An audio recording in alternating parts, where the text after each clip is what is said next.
All right, all right, all right. I think I am live. Hello, Zen friends. Hello, hello. Am I off balance here? Probably. There we go. I think I'm a little more in the middle now. Is there a message in that? Maybe so. But hey, everybody, so happy to have you here. Excited for this evening's messages. So thank you so much. We'll start off as we do. To come back to this moment, we'll take a big, deep breath in. If you'd like to join me, hold it for as long as you feel comfortable. Slow exhale, getting out of the future, getting out of the past, getting out of the chaos of the outside world. Just coming back to this little bubble of love that we have right here in our own hearts, full of eternal, unconditional love. So if you want to join me, and then we'll bring in the singing bowl for some more energy too. But so let's start with a big deep breath in if you'd like to join. Here we go.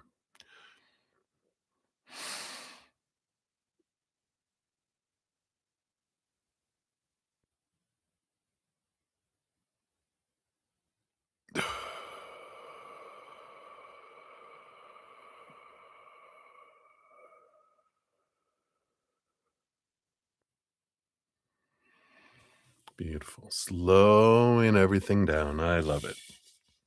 I will hit the singing bowl 3 times. And as we do that, we can just let that beautiful love energy inside of us just bubble out, filling up all of our mind and all those thoughts and our hearts and all of our emotions, our physical bodies and all the cells of our body, our blood, our organs, our bone, our joints, everything. And then moving into our energetic body, all of our chakras, all the meridians that run through our body, energetic meridians, and into our auras, filling up our entire being and then flowing out to the outside world, letting it do what it wants to do out there to raise the love vibration of the collective of humanity, the planet, whatever, because it can use all the love that it can get, and we'll send it right now. So, as I'm hitting that, you can also something you can do to immediately raise your love vibration, gratitude. It's the most one of the most powerful, unconditional love energy is the most powerful energy. It's what we're made out of, right? But gratitude's right up there. It just helps raise our love vibration. If we just think of one thing that we're grateful for in this moment, immediately, zoop, opens us up to receive messages from spirit, which is why we're here. And then also magnetizes us to receive more of what we're grateful for. So it's always a win win, win win win. So if you'd like to join me as we hit the singing bowl, watch the volume that of you're listening. I'm going to hold this away to start off because I never know how loud this is going to be because sometimes it's, very calm. Other times it's loud. So I'll start off here, but watch your volume as we remember gratitude. Here we go.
Beautiful, beautiful, beautiful. Thank you so much for joining me and doing that. She's just been singing up a storm for many months, it seems. Definitely putting out all that love to the world. So thank you for joining me and doing that. I can always tell when everyone joins in, and extra people join in. I always say there's extra goosebumps. So thank you guys again so much for being here. I'm so grateful to be on this path with all of you. If you're new to my channel or new to these readings, welcome. We do have a great group of Zen friends with huge hearts and great senses of humor. Definitely two things that really are important to help us, step through this amazing adventure of humanity that we chose to be here. We have to remember that sometimes. It's like, oh yeah, that's right. I chose to be here. So let's make the best of it, right? So welcome if you're new. It's a safe space for us. We try to keep everything high vibration, as much love as we can, and joy and laughter. So you're welcome anytime. There's always room for more Zen friends. And if you want to know how the whole process works of all the readings and all that, it's all down in the description area of the video. Free readings are first come, first serve. They're generally 1 to 2 questions. You can put your question out in the chat if you don't want to like share any personal details on the question. I get it. Sometimes it's stuff that we don't want to talk about to the world. So if you ask for a general reading, Spirit knows what you're needing. We'll pull cards for that. If anyone makes a donation, I do honor that energy exchange, step out of the free readings, prioritizing those, dive deeper, meaning we spill more tea with Bretta Z.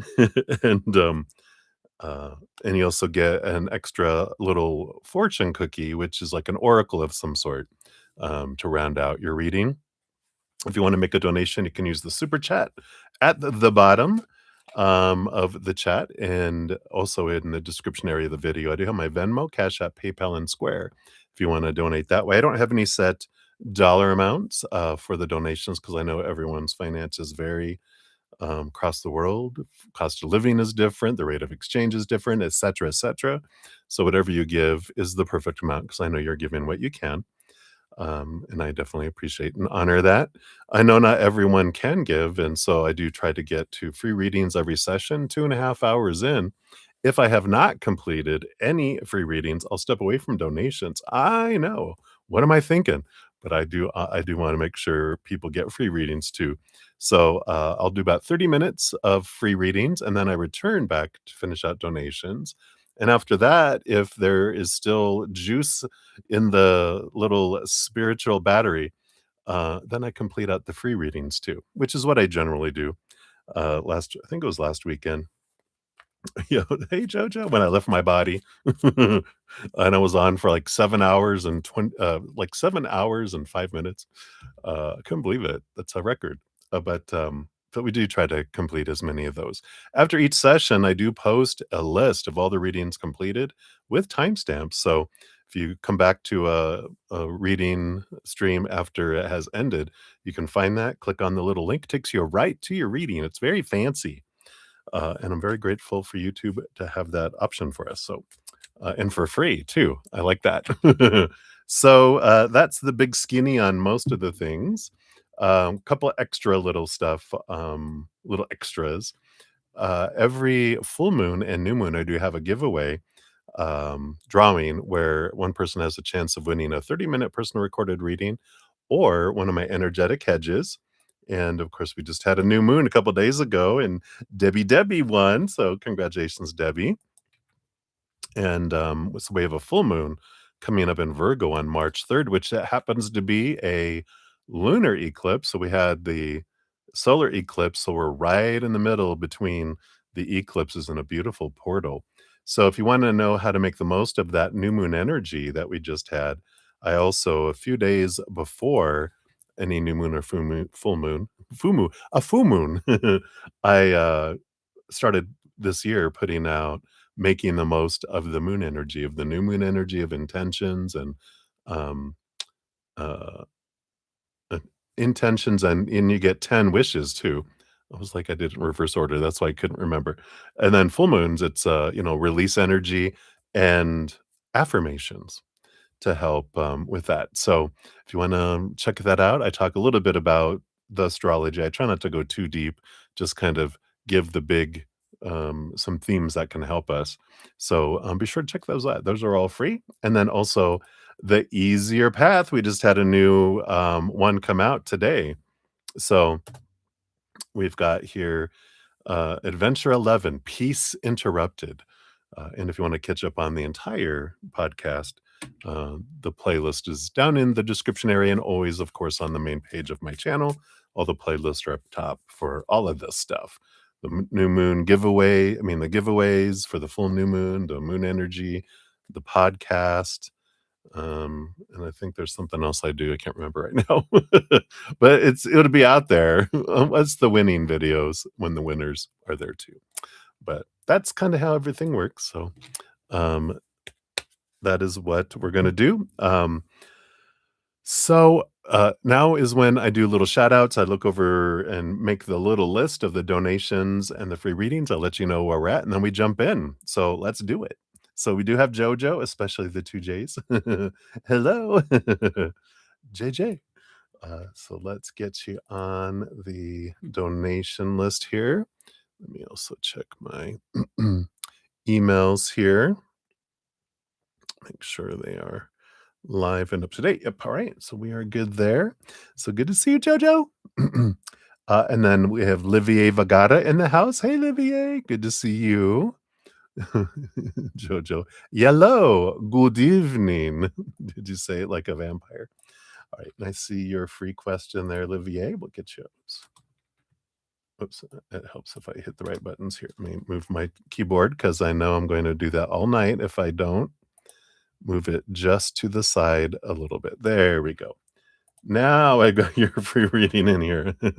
Hello. All right. We got Rocky Mountain Deb in the house. Hey, hey. Good to see you. Blessed Thursday. We got Amber DeWitt. Hey, Amber. Get you on the free list here. Good to see you. I'm feeling pretty good today, Deb. How about you? It does. I don't know it.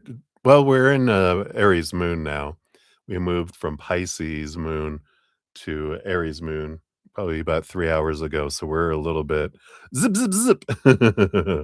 So we definitely have a little bit of energy going on right now. Go. So fun. And let me continue here. We got Fairy Tale Nihal. Hello. I got your free reading here. You're a big fan of the charisma. Oh, thank you so much. All right. I appreciate that. And we got MMC as well. Got you on the list here. So hello. Good to see you. And then we've got Sudeshna Ghosh.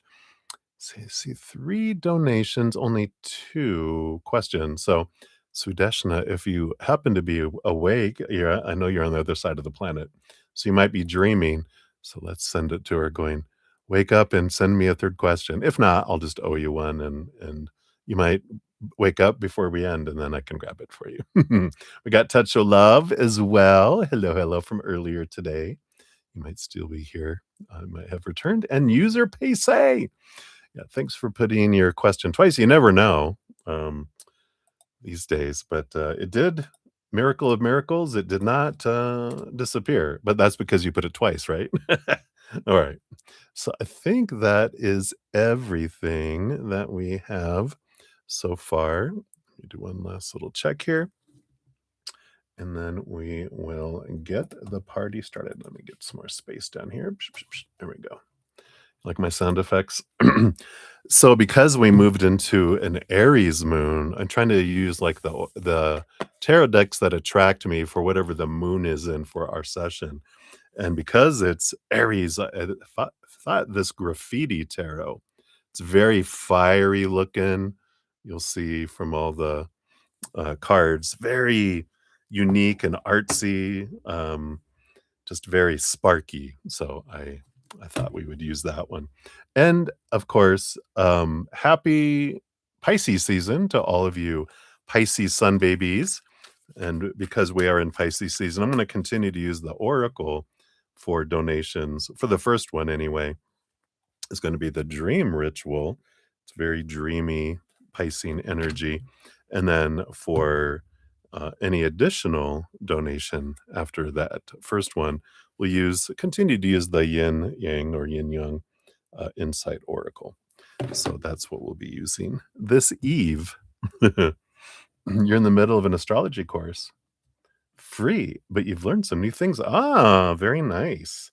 It's always fun learning new ways of looking at this character that we're in this lifetime. Astrology is kinda like the backstory. It's like in a movie, right? You get to know what's the character, what's behind this character. Yeah, all the water babies. I have a Pisces stellium. My, let's see, and I know it's my moon, I know.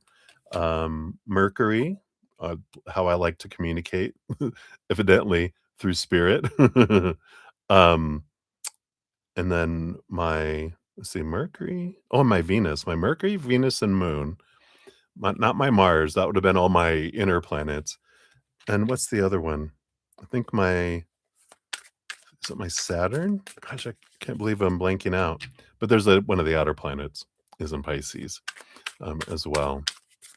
And then I think there's one of the other, you know, um, asteroids or is it, I don't know. I'm gonna stop talking because I don't know what I'm talking about right now. So we're just gonna get into the readings. I think Spirit was like, enough of that. Let's go on. All right. So Sudeshna will be up first for at least two, maybe three if they pop on, and then Jojo. So we don't have a whole lot yet right now. So that is where we're at, and we'll jump into those. So up first, so let's see here. There we go. So Sudeshna, you're at 1735 for your first one. Here is your timestamp.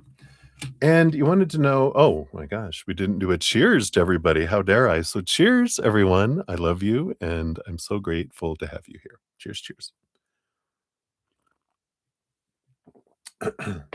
All right, now I feel complete. Oh, and let's give your donation. First one a love and a like here. All right. So you're currently working, right, at Cognizant and a project, Cargill. So what will happen in the upcoming time, what to expect, and guidance, please. All right, let's take a look here. Based on current energies, what's coming up here for that here? We've got this.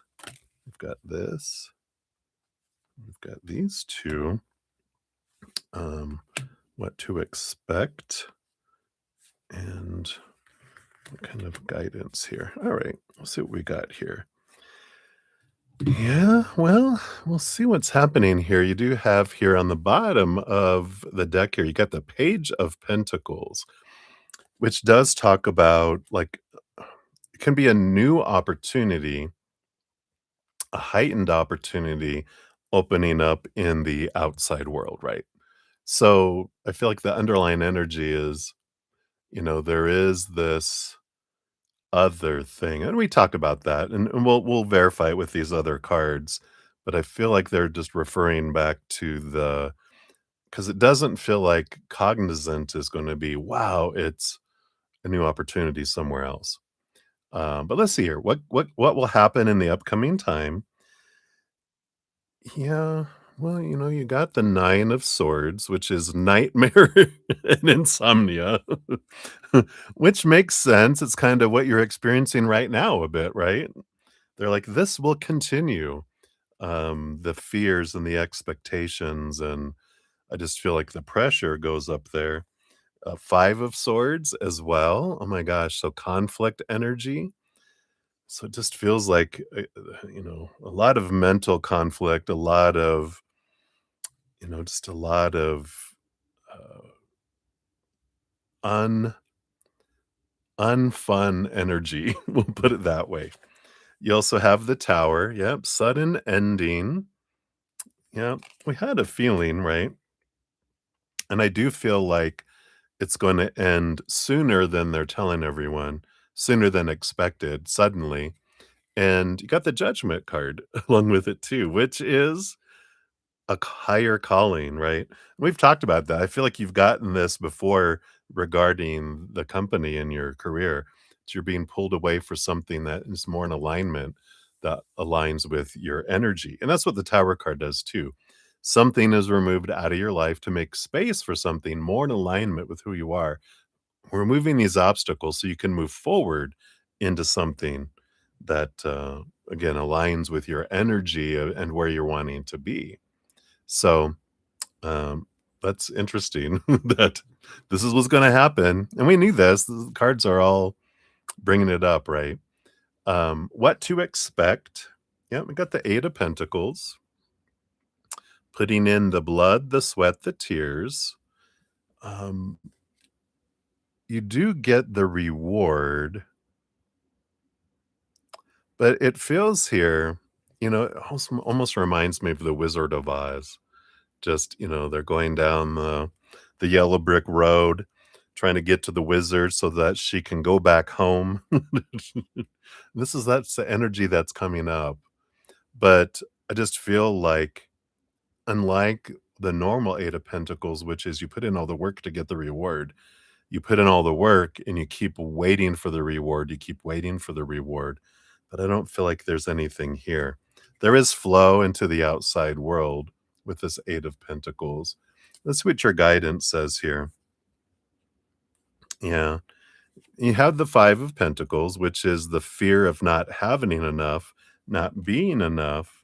But they also tell you here with the Ace of Wands, there is a new beginning, a new spark, a new passion somewhere that brings you this feeling with the King of Pentacles, abundance and fullness. So the fear of, well, I and it feels like this is something down here because I feel you're looking, but I feel you're being held back by this fear of not having enough. But if you'll spark, and instead of doing it out of fear, do it out of where's my passion and my heart leading me, it'll bring you different energies and different outcomes if you head off in that direction. So I feel like that's what they want you to know right now regarding cognizant. Let's see. So for your first fortune cookie, we will pull from the Dream Ritual Oracle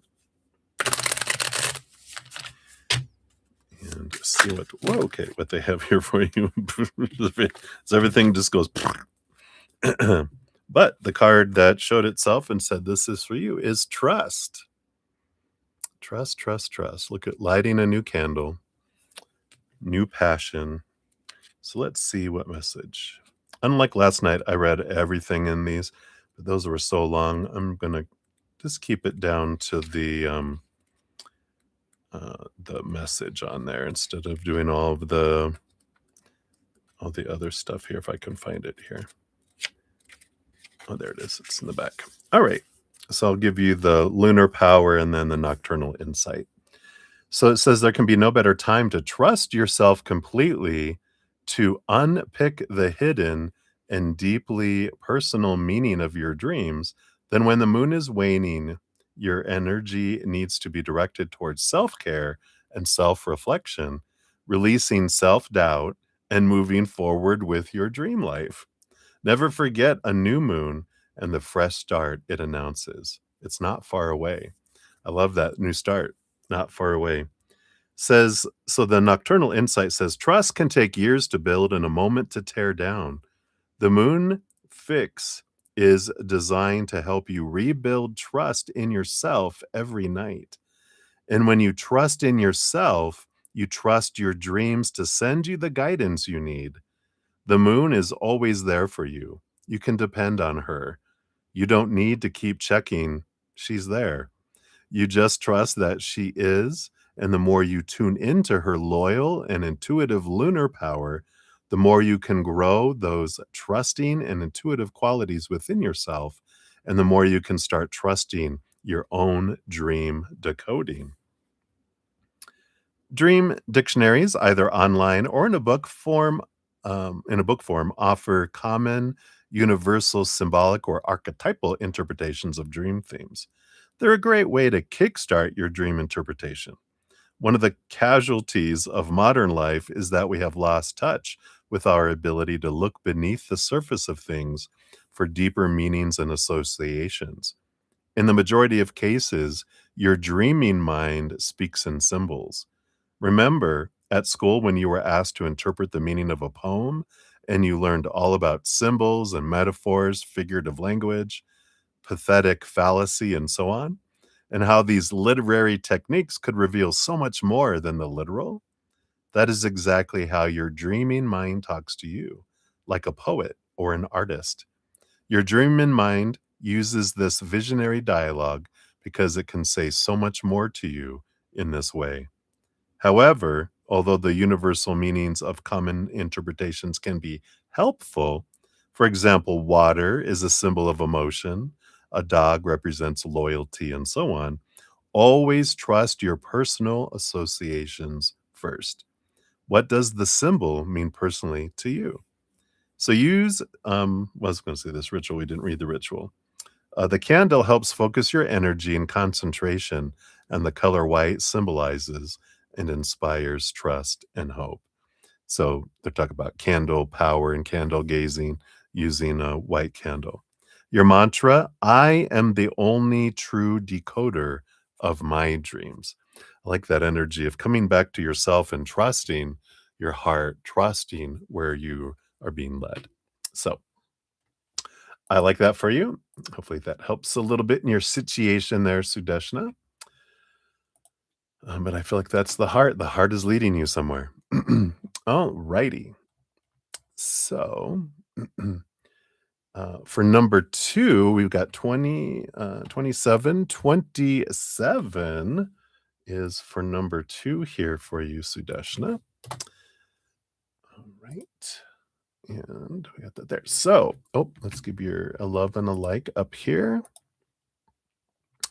And I think the number 2 is probably the one that didn't, come in here because you have a donation and a question, then a donation, and then a donation, and then a question. So I think the second one is the one that got, held by YouTube, between the 2 of you, keeping secrets from me.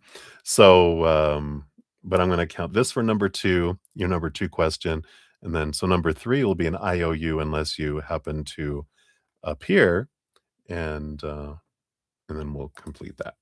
All right, so number 2 here is, will you be able to go to Jamtara, if I'm saying that correct, on the 28th of February? Oh, wow. That's like in 9 days. And attend the family function on March 1st? If yes, how will it be? If no, why? All right, let's take a look. All right. So, based on current energies, will you be able to go? Got that here. Got one underneath. We'll see what that's about. And attend the family function on the 1st of March. Okay, got that and that. And then just, and how will it be? And if not, why? So this will be how it will be, and if not, why. So we'll know one way or another here. I want that one too. Okay. Well, energy on the bottom of the deck, you do have the 6 of Wands, which is a victory, joyful energy. So looking good so far right off the bat. So will you be able to go on the 28th? You do have the 6 of Pentacles. Wow, you get the 6 of Wands and now the 6 of Pentacles. Another abundance energy, a victory energy, a flow energy. And the 5 of Wands, yeah, with family. Family and friends with the 5 of Wands. That's coming in here. I don't feel sometimes that can be drama energy, but it feels very joyful, with these cards together here. So it looks like you are able to go on the 28th. Are you able to attend the function on the 1st of March? Wow, yeah, you do have the 8 of Swords and the 3 of Wands. So this is interesting because the 8 of Swords is letting go of some expectations of the how and Because I feel like there's a little bit of an alteration and change of plans there. Let's see what the card underneath here is. Yeah, and then you got the 6 of swords. So the 6 of swords, again, is this energy. You got 3 of the 6s, which is flow, energy. It's like, um, I feel like if you can let go of some expectations, some fears, some supposed to be some expectations, it allows it to be a smoother, um movement to where you can attend the function on the 1st of March too, because I feel like, there could be these mindsets with both the 8 of swords and the 6 of swords of, some old ways of thinking that can hold you back, but if you're like, "No, I'm gonna look at this differently," with new information, you're able to find a different way and attend it. And what I would mean by that is there's something, because 'cause you're there, um, you're able to get there, but it's about going with the flow and be open-minded with change, because I feel like if you're not open-minded with change and you want it to be a certain way, that it causes it to where you don't wanna go. Like, you're there and you have a fight, an argument, and you're just like, "I'm just not gonna go." But if you go with the flow and choose higher vibration and just like, "You know what? Whatever everyone, I'm just gonna go with this flow and I'm just gonna have fun. I'm gonna choose higher vibration thoughts and beliefs around that." And then I feel like you're able to go, because I feel either way you're able to go, just if the argument happens and this disagreement and rah, you're like, "I don't feel good. I'm just gonna stay, in bed." Bye everybody. You guys go. I'll be fine, because I feel like you get stressed out and your body is like, no, we're just going to stay here where we feel safe. So I like that. So just keep that in mind. Go with the flow. Be open minded. Try not to be stubborn. That's funny because I'm stubborn. All right. So how will it be? So if you choose to go, how will it be? Yeah. I feel like these cards on the bottom are how it will be, but this is if not, why? Because you have sorrow and argument with these. So I do feel like this is the conflict I was seeing, that if you don't go with the flow, then and then that's why you wouldn't go. But if you choose to go and choose to go with the flow, which is the 2 of swords, which is you get to choose the story of how things, um, what you're gonna apply to everything, then you do have this, King of Cups, which is the balance between head and heart. So it feels, like it goes well, but everyone gets to choose. That's the thing that comes in here, because it's like, how is it gonna go for you? You get to choose that story for you, and you can have this balanced approach between your head and your heart and not have those expectations.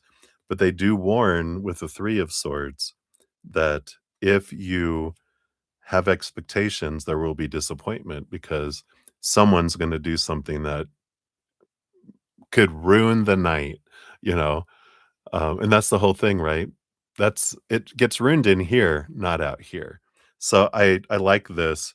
I mean, you got a ton of swords energy here with the 6 of swords, the 8 of swords, the 5 of swords, the 2 of swords, the 3 of swords. So there's a lot of opportunity with expectations to feel the fear and then go into that fight or flight mode, and then have act like 2-year-olds, or, like, choose to have fun, and no matter what, I'm gonna have fun no matter what. I don't care what someone's gonna say or act or do or not say. I'm gonna have fun, and no one's gonna ruin it for me, you right? Or, because there's no wrong choice, you're like, "You know what? I'm gonna get butt hurt, and I'm gonna, have a miserable time." Enjoy it, whatever experience you want. But I feel like they're reminding you it's in how you will enjoy it is gonna be up to you. How everyone will enjoy it's up to them, and you can't control that. So let all those expectations and the on yourself and others go, and you can have a great time if you want. Your fortune cookie for this one, yeah, you got the Ace of Fire, the Ace of Wands, passion. So new starts, attraction, creation, desire, new venture or job in action. I feel like they're, save all your energy for this, for your first reading, right? That Ace of Wands is coming in. But don't forget, follow your heart. Use that time um, to like look and find out what it is your heart is leading you. Where's your excitement leading you? You might find it when you're away from everything in this place, out of nowhere, sitting looking over, you know, the ocean, or I'm not sure where Jamtara is, or the mountains, or the grasslands, wherever it may be. It's just seeing the beauty and connecting with Earth might help ground you and see things in a different way. All right. So that is what they have for you, Sudeshna, for number one and number two. And yeah, I don't see your question, Jojo. So Sudeshna number three, I didn't see out here. So um, if you don't pop in before I end the session, then I will owe you one, and I will just put that separate here. Here, I'll just do it like this. Let me make a little note here. Me and my sound effects again.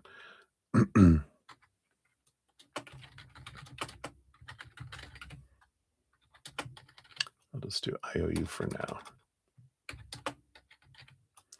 All right. And we had Faith and Love coming into the building too. Hey, Faith and Love, good to see you. And we'll get you on the free list here. Just get these all set here. Whoops. There we go. There we are.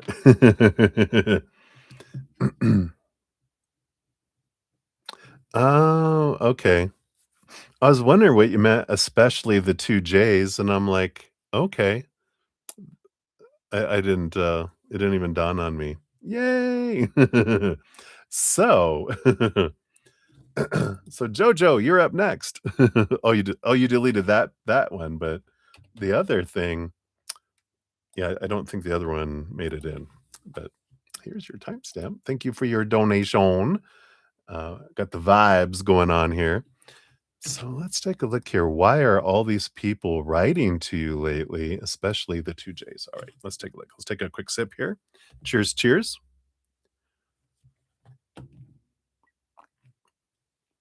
Yummy, yum. All right. So why are all these people writing to you lately? All right, we got all that and that and that. So I feel like that's just in general. And then let's look at J number one, who you would consider J number one, and then J number two.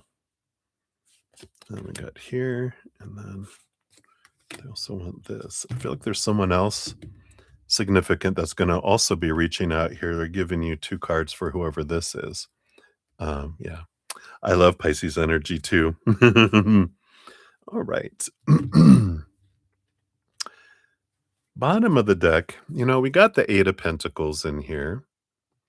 Underneath that, we got your Leo energy.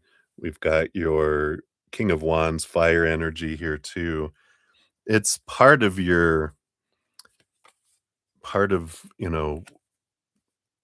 what happens, right? Oh, dearies. Dearsies. Yeah. There is this part of your transformation.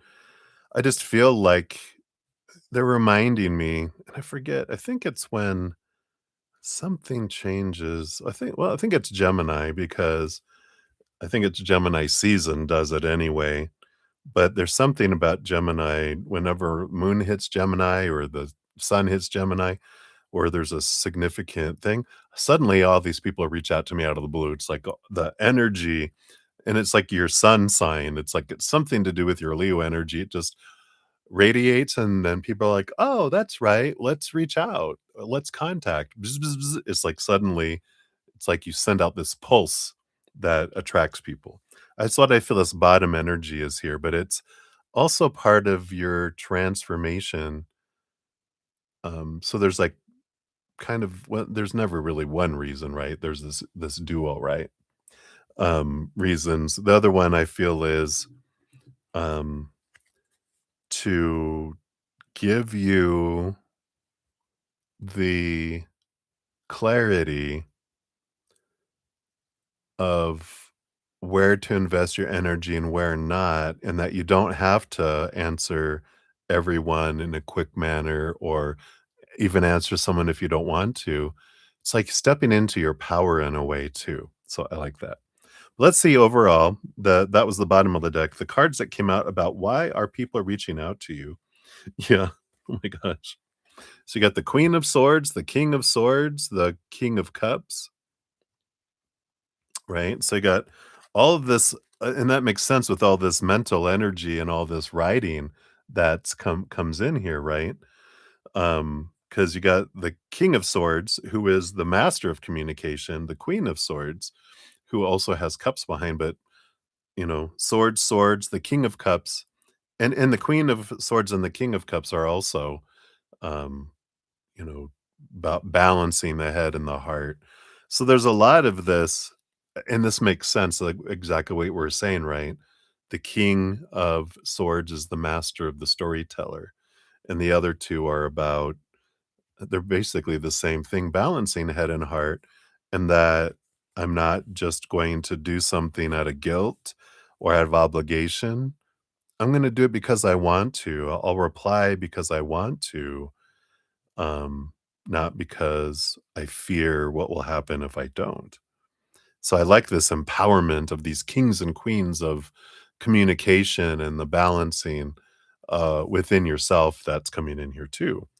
Two cards underneath that. Yeah, you got the Two of Wands. Here's the power of where you're investing your energy.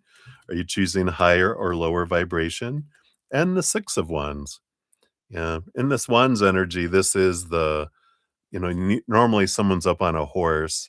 So again, this is kind of that energy that we were talking about of when your energy, this fire energy, takes you up above where you're seeing people go, oh yeah, that's right. I want to reach out to you. So I feel like there's a lot of stuff triggering around you. Um, well, not surround you, but things that are triggering around people about you, like they're coming across things that remind them of you. And there's this reaching out, reaching out, reaching out energy. "Oh, I saw this, video and I thought of you, or I heard this music and I knew that was your favorite song." And they might not even say that to you, but it's something's triggering them to, "Oh, yeah, JoJo," kind of energy. So that's why a lot of this is happening below the surface. But let's look at the J's here. So who you would consider J number 1. We got the Page of Cups and the Lovers card, so it does feel like they are kind of looking at, I don't wanna say trying again. Yeah, 5, right? You're like, "What the heck?" But, yeah, the Page of Cups, the Lovers card, it feels like here, yeah, potential suitor, right? And this does feel like that's why J number 1 kicked in here. There's this, when Venus went into Pisces, there's a lot of people that have moved into romantic notions because of it. Even some people you wouldn't think would be impacted by it, right? Yeah. So it's like, oh, you're, this is like the trying to weasel back in to communicate so that I can see what your thoughts are to see if it's a possibility, right? So I feel like theirs is very connected to Venus moving into Pisces because that's activated the dreamy romantic Um, I want something more than just physical stuff and all that. I want something from the heart. And you're like, yeah, but as soon as Venus moves out of Pisces, you're going to go back to being a jerk. Yeah, I'm not doing this right. You're like, yeah, this won't last. Venus moves out of Pisces, I think, in April. You're like, that's okay. Let's just see what happens. J number two, we got the Page of Swords and the Five of Swords. They feel a bit here. I mean, again, Page is a new another opportunity to connect, but there's this this feels like they had some sort of conflict, going on within them, conflicted about reaching out or not. Um, let's see what's underneath here too. Yeah, Ace of Cups. So below the surface, it feels like they also want to, you know, have this kind of love energy here, but there's something about this disagreement that maybe you guys had. It feels much more conflicted than the first J that is here, because it feels like there might have been more friction, more verbal friction or communication friction between the two of you. It's kind of what I feel from this energy, but underneath the surface, they also are activated into that. I want love. I need love. They're like, hang in there, everybody. You'll get over it here in, in a couple months. It's like you just have to go through it. And then I feel like a third person's going to be contacting you here as well. This is someone who's, I feel like this is someone who's gone through a transformation here. And the Seven of Wands, here's that energy again of being seen, but they're seeing you from a different angle now, and they've been through some transformation themselves. So they're, being more true to their authentic selves, but they also see you somewhere with the Seven of Wands because it's like, so I feel like um, they saw you on the street or driving or somewhere, and then they reach out and go, "Hey, think I saw you, blah, blah, blah, blah, blah." Yeah. I think this oh, this could be that's coming up, right? So it does feel like the energy feels like someone who's been distant for a while. It feels like someone who's stepped away and has kind of been to themselves, working on themselves a bit. Um, but it just feels like the reason they're reaching out is because they happen to see you, and I feel like they're ready to connect.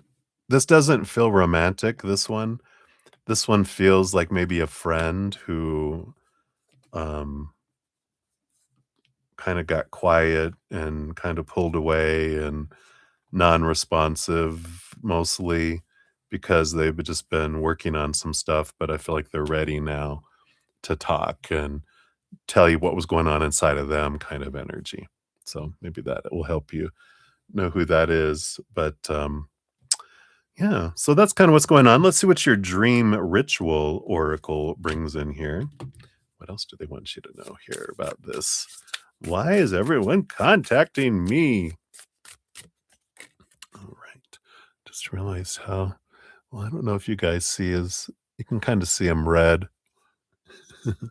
I went walking outside. It was like 36 degrees out. I think I got a little bit of sun and wind. It was a little windy and chilly. So I might have gotten a little frostbite, not frostbite, windburn. Yeah. Wow. So perfect here. Release energy. It's who you're letting go, right? I am red, which is all right. So the lunar power of this it says the waning moon period when the moon retreats and conserves her energy is a time for you to be gentle with your energy and your emotions and to adjust your pre-sleep routine so it is optimum for restorative sleep and transformative dreaming. So instead of checking your phone or doing chores, indulge in the luxury of a warm aromatherapy bath. Conserve your energy, look inside, tap into your bodily intuition, and identify what needs to be released so you are free to dream. I like this, you know. Yeah, I'm blushing, right? If I could blush again, oh my gosh. Um, but I like this because this is like that energy of who I'm not responding to, and I don't have to, you know. You're conserving your energy. So I like that even though they're talking about dreaming and stuff, this is a release energy. Your nocturnal insight says taking a bath for your body, mind, and spirit can help you release tension and set your dream intentions. What you add to your bath, you know, bubble bath, Epsom salts, or essential oils or herbs, can become a way to bless yourself and your incoming dreams. It is a whole body experience. Your entire body is cleansed of the old or what is draining you and submerged in rejuvenating, dream inducing energy. Wow.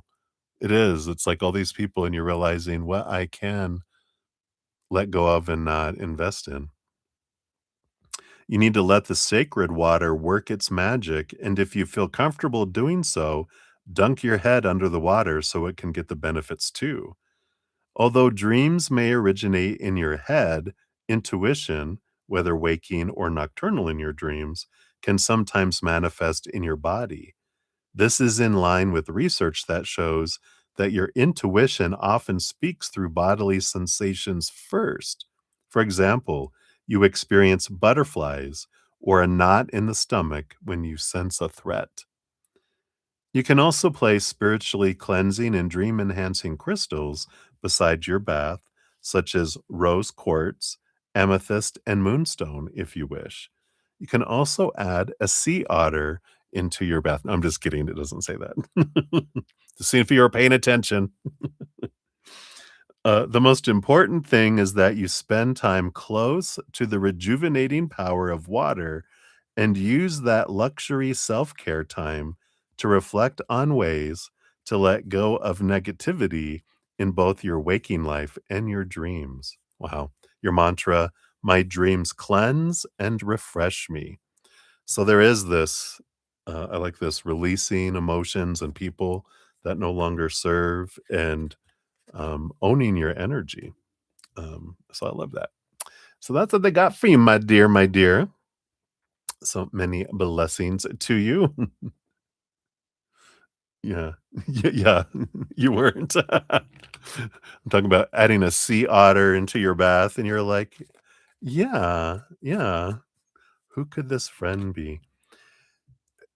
I feel like who's is there a friend who would get depressed a lot? Because that's what I feel like back in my lower extremities down here. It just feels like someone who would get down a lot and depressed, um, and they kind of have just kind of pulled into their shell a bit. I feel like that's them. If that, it just feels like someone like that. Or, you know, a family member, but it feels like a friend, not like your sister or your mom or anything. It just feels like someone else. But there you go. Your sister already did, yeah. So it just feels like it's someone, and this might have been for a while too. This could have been like even 6 to 9 months ago. It just feels like someone that kinda disappeared off the face of the earth, like again, like 6 to 9 months ago. It feels like it's been a while, and now they're, um, reemerging to the surface, so we'll see. We'll see who this is. You might not remember them anymore. They went off the face of the earth that you're just like, "I wrote you off because you ghosted me and disappeared. It's like you're not important. But, well, not important, but, um, out of sight, out of mind, right? So, well, when they reach out to you, at least you'd be like, "Oh, it's them." Right. Thank you again for your donation, my friend. Many blessings to you. All right.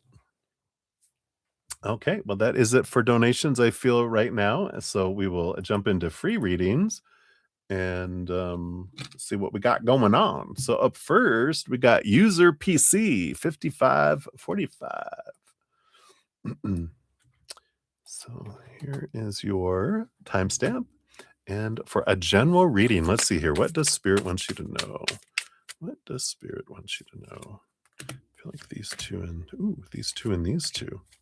So let's take a look. So you've got the Seven of Pentacles and the King of Swords. Yeah, there's been a little bit of slowness going on here. Seven of Pentacles, last thing that grows on the fruit tree is the fruit. Um, it's one of those patience cards, those kind of like one of those slow mos where, how like on a watching a movie and you change it the frame to frame by frame, where it feels like life is going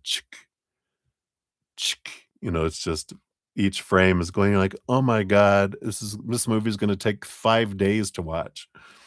But the King of Swords, it's given you time to question your stories because the King of Swords rolls over the sword suit of communication and thinking and thought, but it's story. And all the kings get a second portion of swords behind the scenes. So they're the master of the mind, but the mind is what determines stories. So they also grant you that Ace of Swords to as a gift to be able to change a story, a significant story in your life, something that's been there a long time. Let's see what they tell you here. Yeah, you got the Knight of Swords and the Page of Pentacles. So it's a definitely movement of thought and belief. Page of Pentacles feel, it's like looking at your worth in relationship to the outside world in a different way. And, that can kind of relate to like, we're all taught growing up to define our worth by kind of three buckets, right? Relationships with people, which can be romantic, friends, family, workmates, pets, fur babies, feather babies, fin babies, gill babies, you know. So that's one.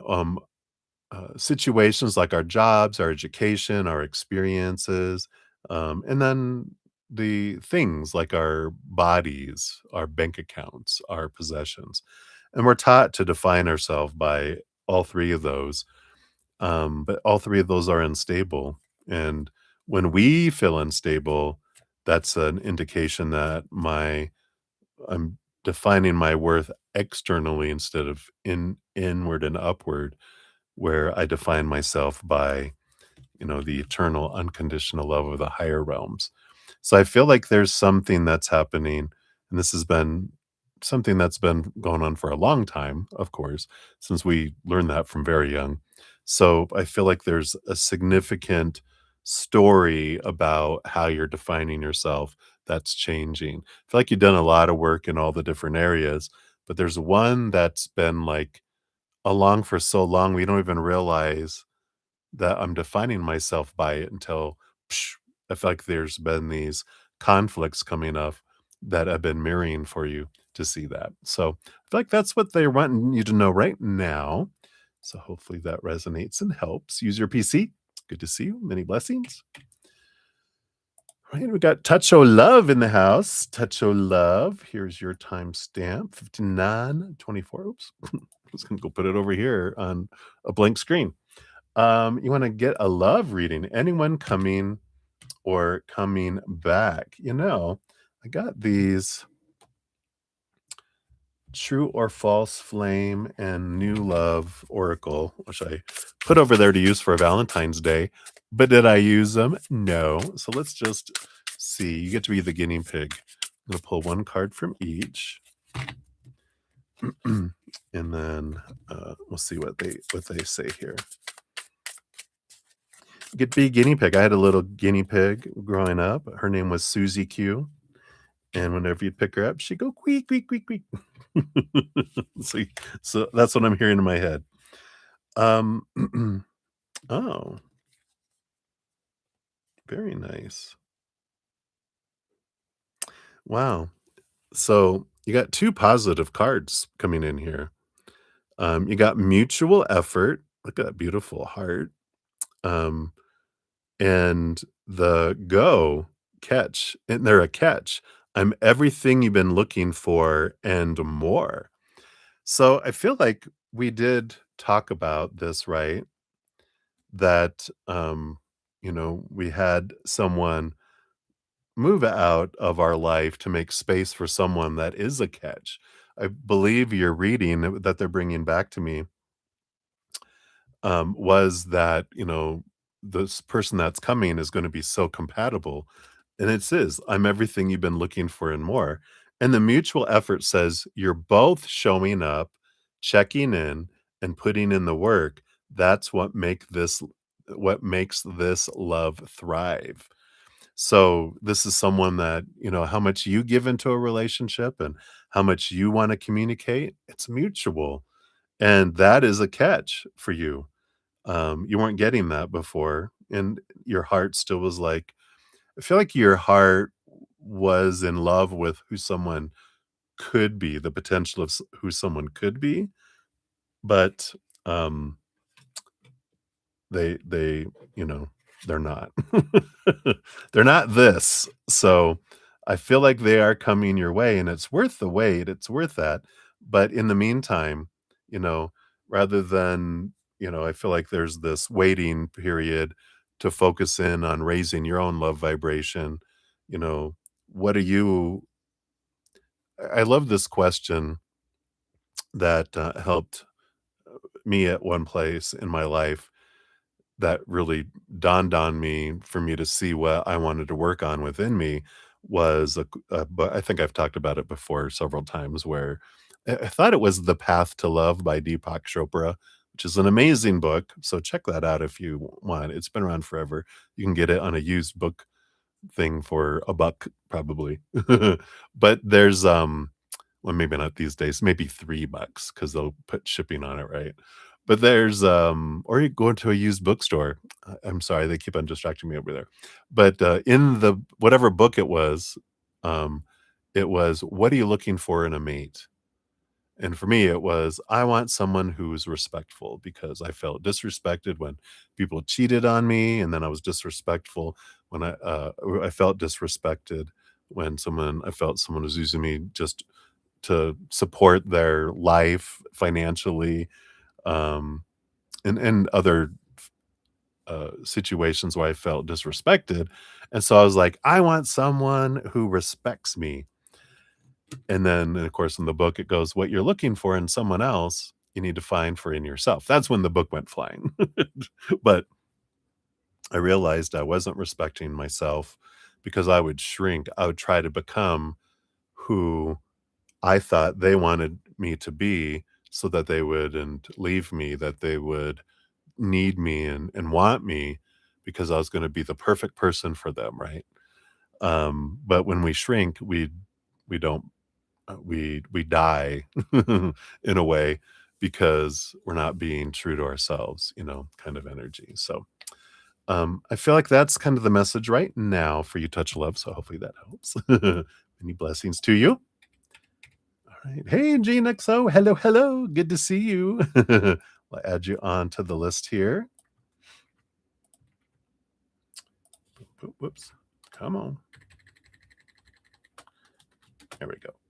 All right. Up next, we got MMC at 104:29. Here is your timestamp, and you're looking for a general read. So let's take a look here. What does Spirit want you to know right now? Looks like 3 cards here. So 2 of them. You got the Judgment card and the 2 of Cups. You got this 2 energy happening here, and then also the Ace of Swords. So the Judgment card, in a way, with this 2 of Cups. 2 of Cups, I do feel like this has to do with romance. Um, it doesn't feel like a friendship or that this feels like romance where you're being called to see things differently around romance, and it makes sense with the Ace of Swords too, because the Ace of Swords is a gift that gives you the ability to see things from a higher perspective, and it's a two-edged sword, double-edged, because it gives you the viewpoint of above, but it also enables you to slice away some of these old small t truths, small little swords rooted in the fear of rejection, the fear of not being enough, and that's where a lot of the opinion forms around these beliefs we have around who someone is supposed to be, what type of person we're supposed to be in a relationship with, and what they're supposed to bring to the relationship, how the relationship is supposed to bloom and begin and progress, and what the outcome is supposed to be, and what it's supposed to bring you, and who you're supposed to be in the relationship. And oh my God, there's so much, it's exhausting just thinking about it, right? But this is freeing us from those rules and opinions, seeing things from a refreshing, higher place without expectations, without supposed to be's and should be's and need to be's and have to be's. Because expectations are what suck the life out of a relationship because we're focusing on what something's not being with this long list of rules instead of when we look from the heart doesn't have expectations. It just sees everything as abundance and gratitude. The mind is the one that squashes and goes, "No, you're not supposed to do that. You're gonna get us hurt. No," you know. So there is this. I feel like right now you're going through kind of a lot of questioning, a lot of conflict coming up, a lot of um, challenges coming up regarding those opinions so that you can be set free from them. And when we do that, we raise our love vibration. Because when we're in those opinions of small t truths of all that expectations, it's lower vibration. It holds us down. It feels heavy. And so as we release those, are it's like a hot air balloon that's cutting off, sandbags and ropes that are keeping it contained. You get to rise, and that's where you meet someone at a higher vibration. If we want a healthy relationship, if we stay in lower vibration, we just keep drawing in the same old person in someone else's body. I know. 5. May not be the sharpest tool in the shed, but I do eventually learn the hard way. But you'll keep attracting the same thing until we're like, because they're all our teachers. I do look at all of my exes as teachers that did show me what I wanted to see about myself, and boy, they did it until I saw it, and that's good, and I'm very glad that they did. So, um, that's what they have for you, MMC. Hopefully that helps, and that's what they got. Many blessings. All right. And then we have Fairy Tale Nihal. You are up 108.25. All righty. Here's your timestamp. And thank you for your kind words about charisma. Anyone know Amir's feelings and thoughts after yesterday's connection? All right, let's take a look here. So, what are Amir's feelings? Okay, and what are their thoughts? All right, looks like you get 2 and 2. They're being generous today. I like it. Yeah, so feelings.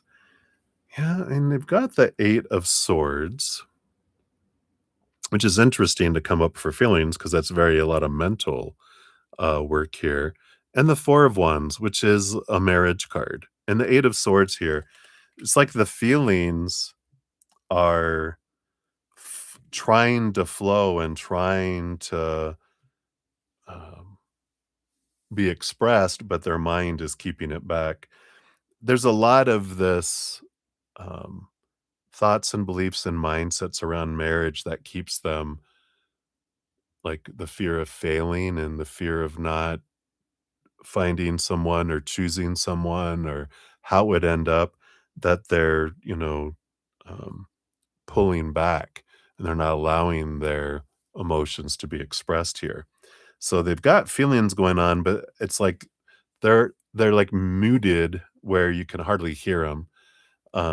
They're like in a almost a soundproof room because the mind doesn't want the emotional expression to get out because that's in their way, they feel like it's dangerous because when they expressed their emotions when they were younger, it did, cause them pain. What are their thoughts going on here? Yeah, 7 of Pentacles, again, slow, slow, slow motion energy and the Devil card. This is a lot of that overthinking, a lot of thinking about long held thoughts and beliefs and mindsets, um, and around relationship, etc. So I feel like they definitely are in this place of in their head, overthinking, um, and I just feel like this is what it's that's why they're like, I need to take time because I gotta think about things, I gotta make sure of things, no rushing, that's the mind like we were before. No, no, no, don't rush into anything, heart. We gotta take time, we gotta gather data, we gotta feel secure, we gotta think this stuff out, and we gotta question these beliefs, and so I just feel like they're really you might even see steam coming out of their head because they're so in thinking about the expectations and opinions and supposed to be's and all that stuff that just sucks the life out of things as we always talk about, right? But I feel like that's where they're at right now. And it has nothing to do with you. It's like it's relieving to hear that in our life that what's going on in everyone else's life has little to do with us at all. They're in their own little storm. We're in our own little storm of life. Um, and we can either be like riding it like a roller coaster, woohoo, as we go up and down in the water, or we can be scared and white knuckling it.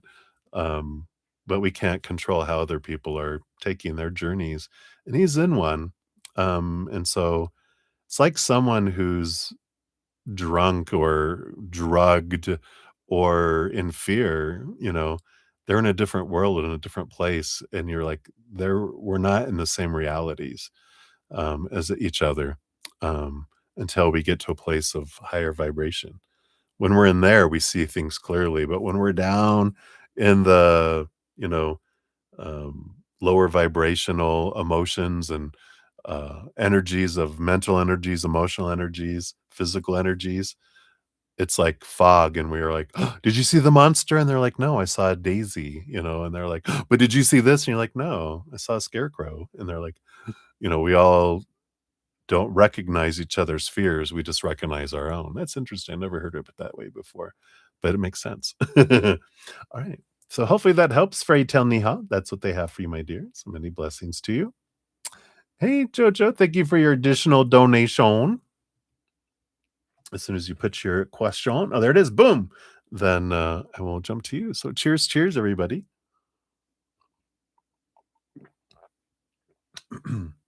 So I'll return to free readings in a bit. I got Amber DeWitt, Livia Vagata, Faith and Love, and Gene XO that will be here.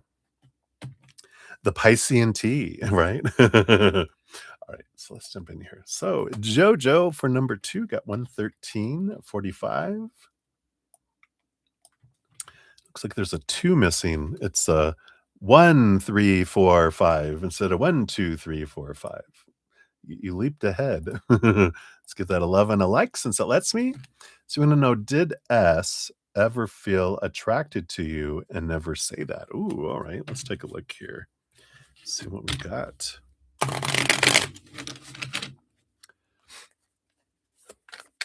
So did S ever feel attracted to you?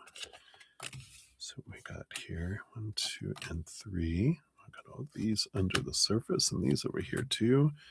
And this one, that's what this is about here. Yeah, we got the King of Wands here on the bottom of the deck, which does bring in this energy of someone who could really control their passions. Very hard to read because I feel like they could be angry and some people couldn't tell, it would be like, you know, just hard to read their feelings and not expressive, yeah. So it's interesting. What's Also interesting. So you got 3 cards, we'll look at those, but then the cards that came out are 4, 3, skipped the 2 to go to the 1.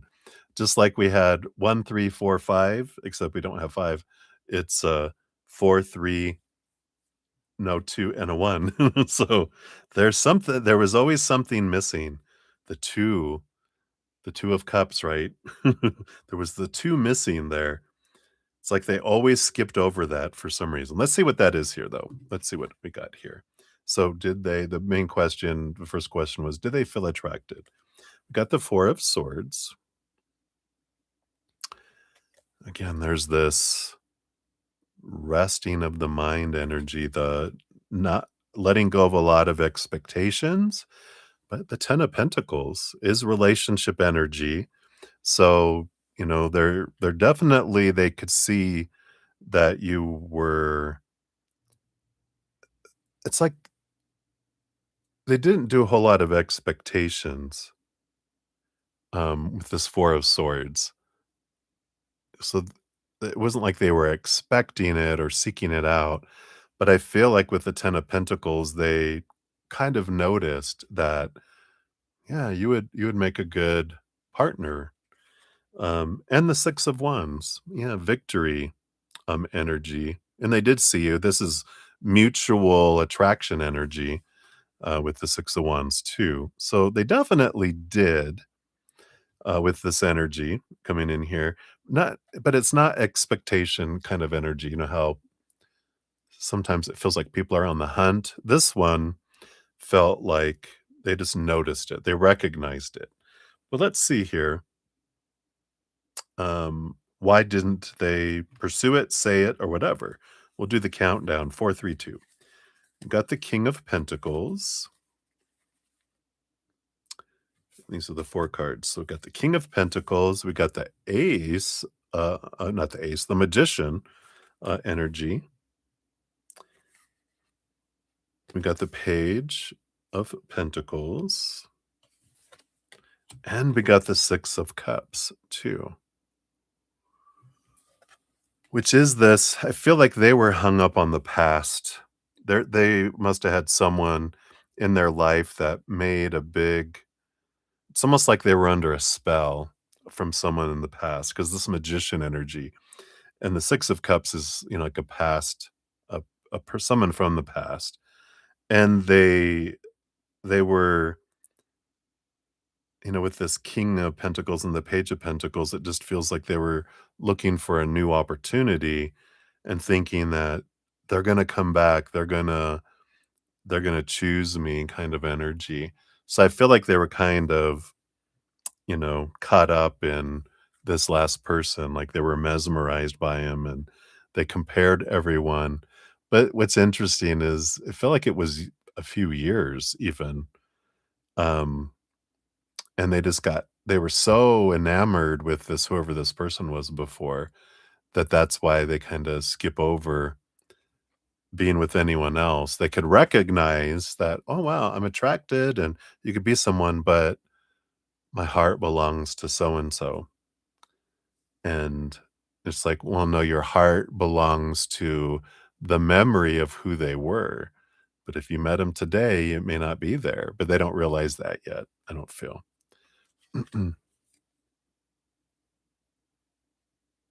Yeah. It don't matter. The heart don't care, right? Yeah, because they kind of felt here, there's this energy here. I know juicy, right? Like they felt like with this calling, this is the 3 card that like we're meant to be together, and I feel like they felt that something was gonna happen to, the person that they were with, and that they were gonna end, and then that there'd be this new opportunity with the Page of Cups for love. So they had this hope or they felt like it's not gonna last between them, and then they're gonna choose me, you know? So, are they smoking something? Are they like do they smoke marijuana, and are they in a dream world? What's going on? That can happen. That can happen. I know. I know the heart. I know how we can become so, um, not connected, but obsessed about someone, that we won't let go, but also Spirit is saying that's also a defense mechanism. If I felt I was hurt a lot, it's kinda like being attracted to someone who's married or someone who's in a relationship, and if you have a pattern of being attracted to people who are unavailable, it's to keep us protected. It's one of our ways we protect our hearts, right? Yeah, we've been there, right?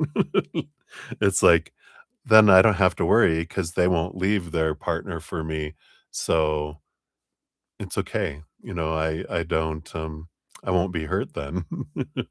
So it's also a thing of protection for him, but there's also an obsession a bit there. And that's when it skips over the 2 down to the 1, yeah, looking for the dream come true. That's my dream come true. It's my dream. I can't give it up. So, at least it makes sense, um, about all that. It's Aquarius energy too, containing emotions, compartmentalizing emotion, where they could feel something for someone and completely, like for you, and completely put it in a little jar on the shelf. Um, but yeah, so they definitely had it there. If you were picking that up, I'm assuming. So you weren't wrong. But just not the right timing. You'd have had to have either met him before he ever met that person, or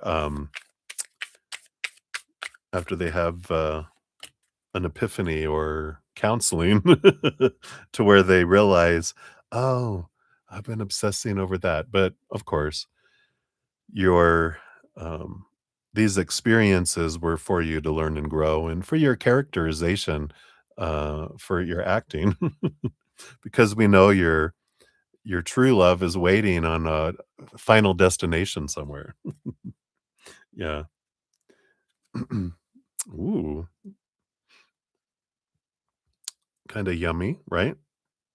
Control, sabotage, conflicts, mood swings, trust issues, manipulation patterns. So this is what you're being saved from here.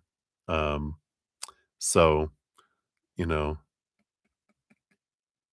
very interesting energies for your fortune cookie. But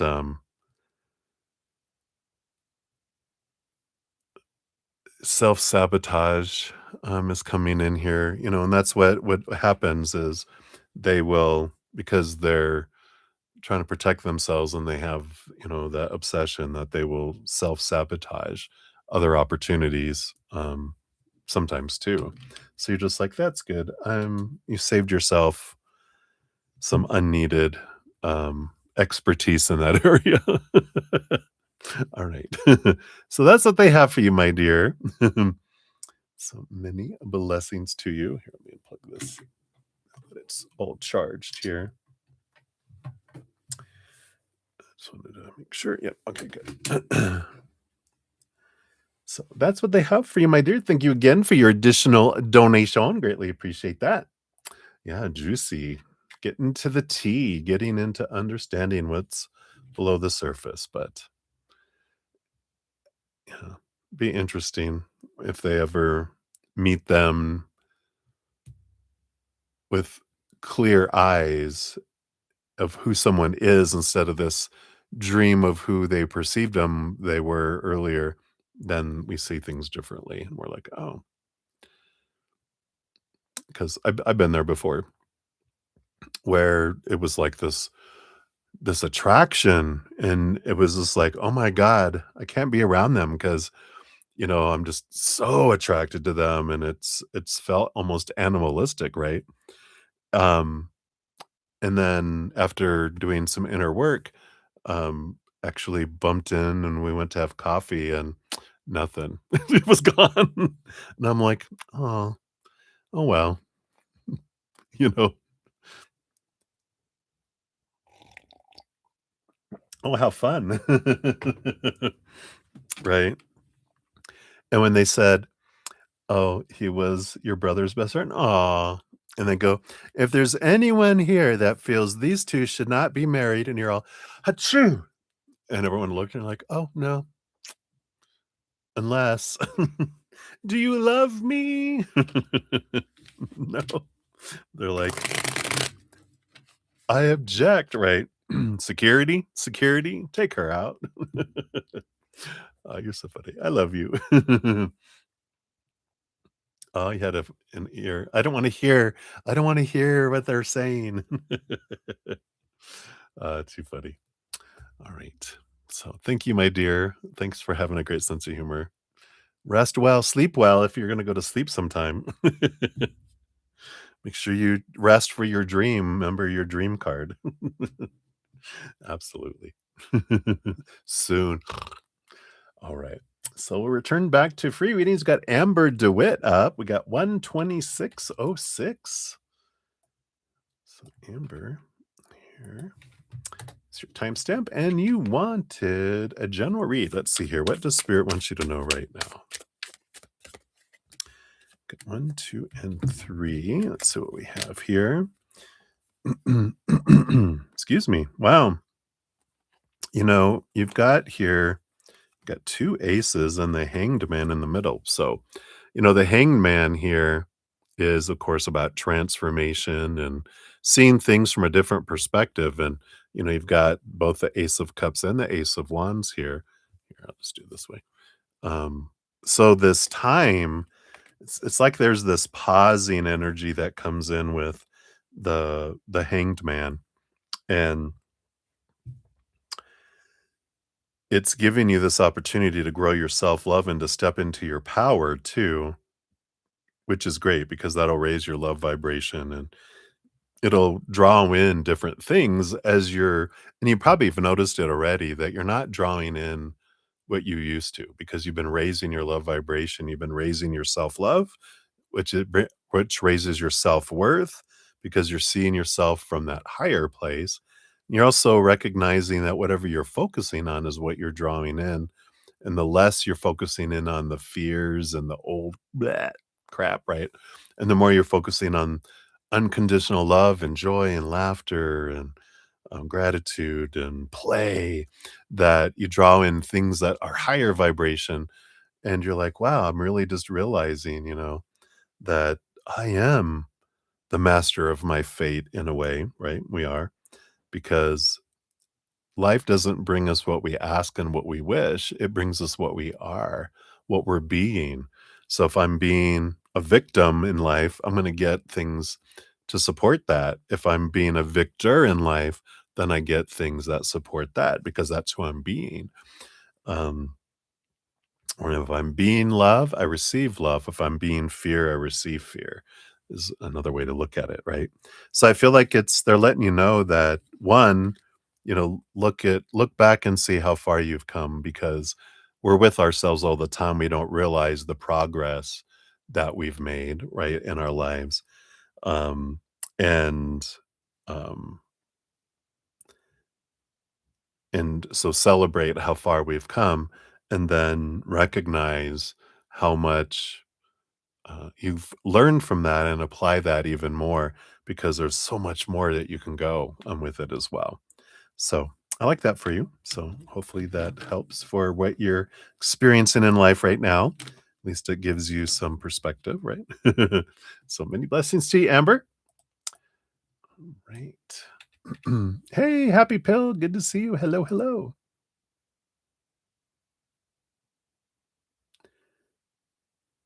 Let's see. Or if you don't. Oh, okay. It looks like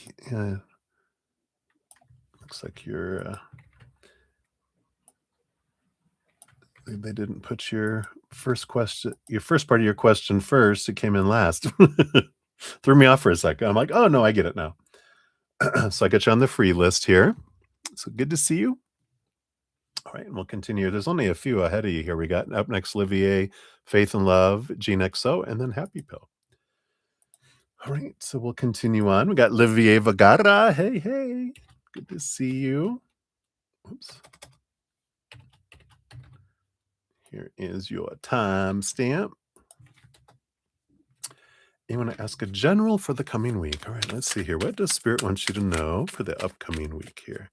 All right, I think we do have that one here. Do you want that one there and this one here? All right. So you do get 3 this evening. So you got the Page of Pentacles. We like that. You got the Emperor and the 8 of Cups. All right. So let's see here if I can. Let me just do it this way. We'll do 2 and 1 instead of try to do 3. So you've got the Page of Pentacles, which is bringing in an energy of like seeing your worth in relationship to the outside world in a different way, a heightened way.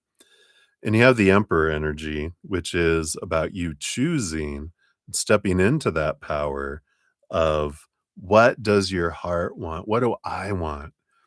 Putting a plan together, taking action. But it's really, I feel like because of this 8 of Cups, that, when you clear the throne room, in the example that I give, right, that you're an emperor or an empress and you're in this giant throne room and there's all these advisors, blah, blah, blah, blah, blah, blah, blah, blah, blah.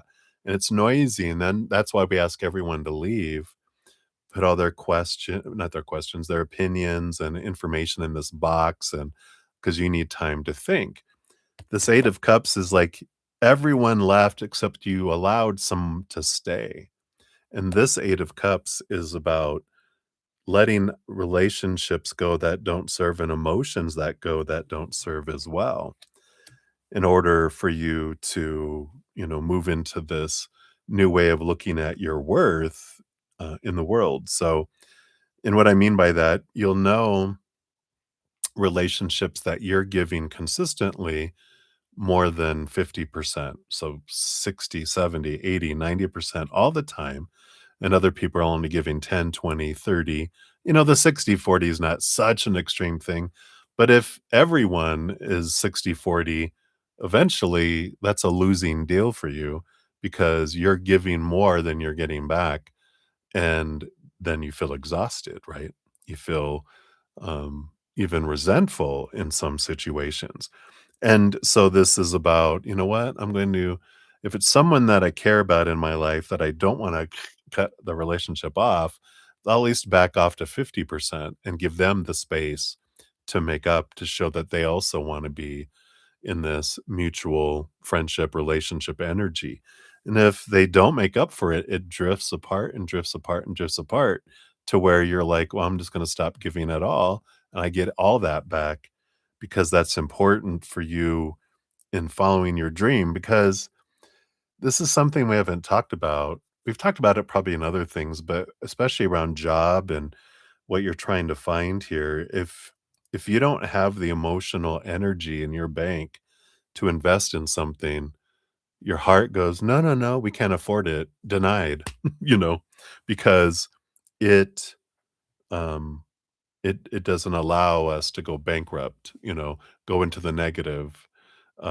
If it doesn't have the emotional energy to purchase, it doesn't allow the purchase, doesn't allow us to obtain it, which is relationships, like love relationships, but it's also passion, things we're passionate about, like a job and different things in life. If we're emotionally drained, because we're also have repressed emotions that are charged from, especially when we were younger, 7 years old and younger is where they originated, but you might have the echoes of things, of a pain that was um, rippled out over and over and expressed itself over and over and over in our lives.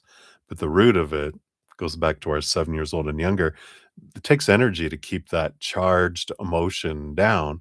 The emotion is charged, which is using up emotional energy, but keeping it down below the surface so it doesn't blow up and we have an emotional expression of, screaming or crying in front of everyone. We suppress it, right? It takes energy to do that. So there's some stuff to can look at here to understand what is it that's here because, and it's clear everyone out of the throne room that you can stand on your own inside, that you don't need to have anyone else hanging around at the throne room because you have decisions to make for your life that are independent from everyone else's. That went kind of deep. So that's what they got for you, Olivier, just for next week. So enjoy. Love you. Many blessings. All right. So faith and love, you're up 135.20. See what we got. Come on in here. So, what are C's current intentions towards you? Hello. What are C's current intentions? We've got this one. And we've got this one. I feel like we're gonna do. There being extra, extra, extra cards tonight for free readings. We got the High Priestess and the Justice card. Trying to see things like from a different perspective. They kind of are in this stepped away with that High Priestess, trying to understand things. Both the Justice card and the High Priestess are both. Oh, okay. Smelled like smoke, but the little candle burnt out. I was like, I smell smoke. That's funny. They're doing all that thinking. Maybe that's the smoke we're smelling, right? But they are trying to see things more clearly and trying to gain clarity.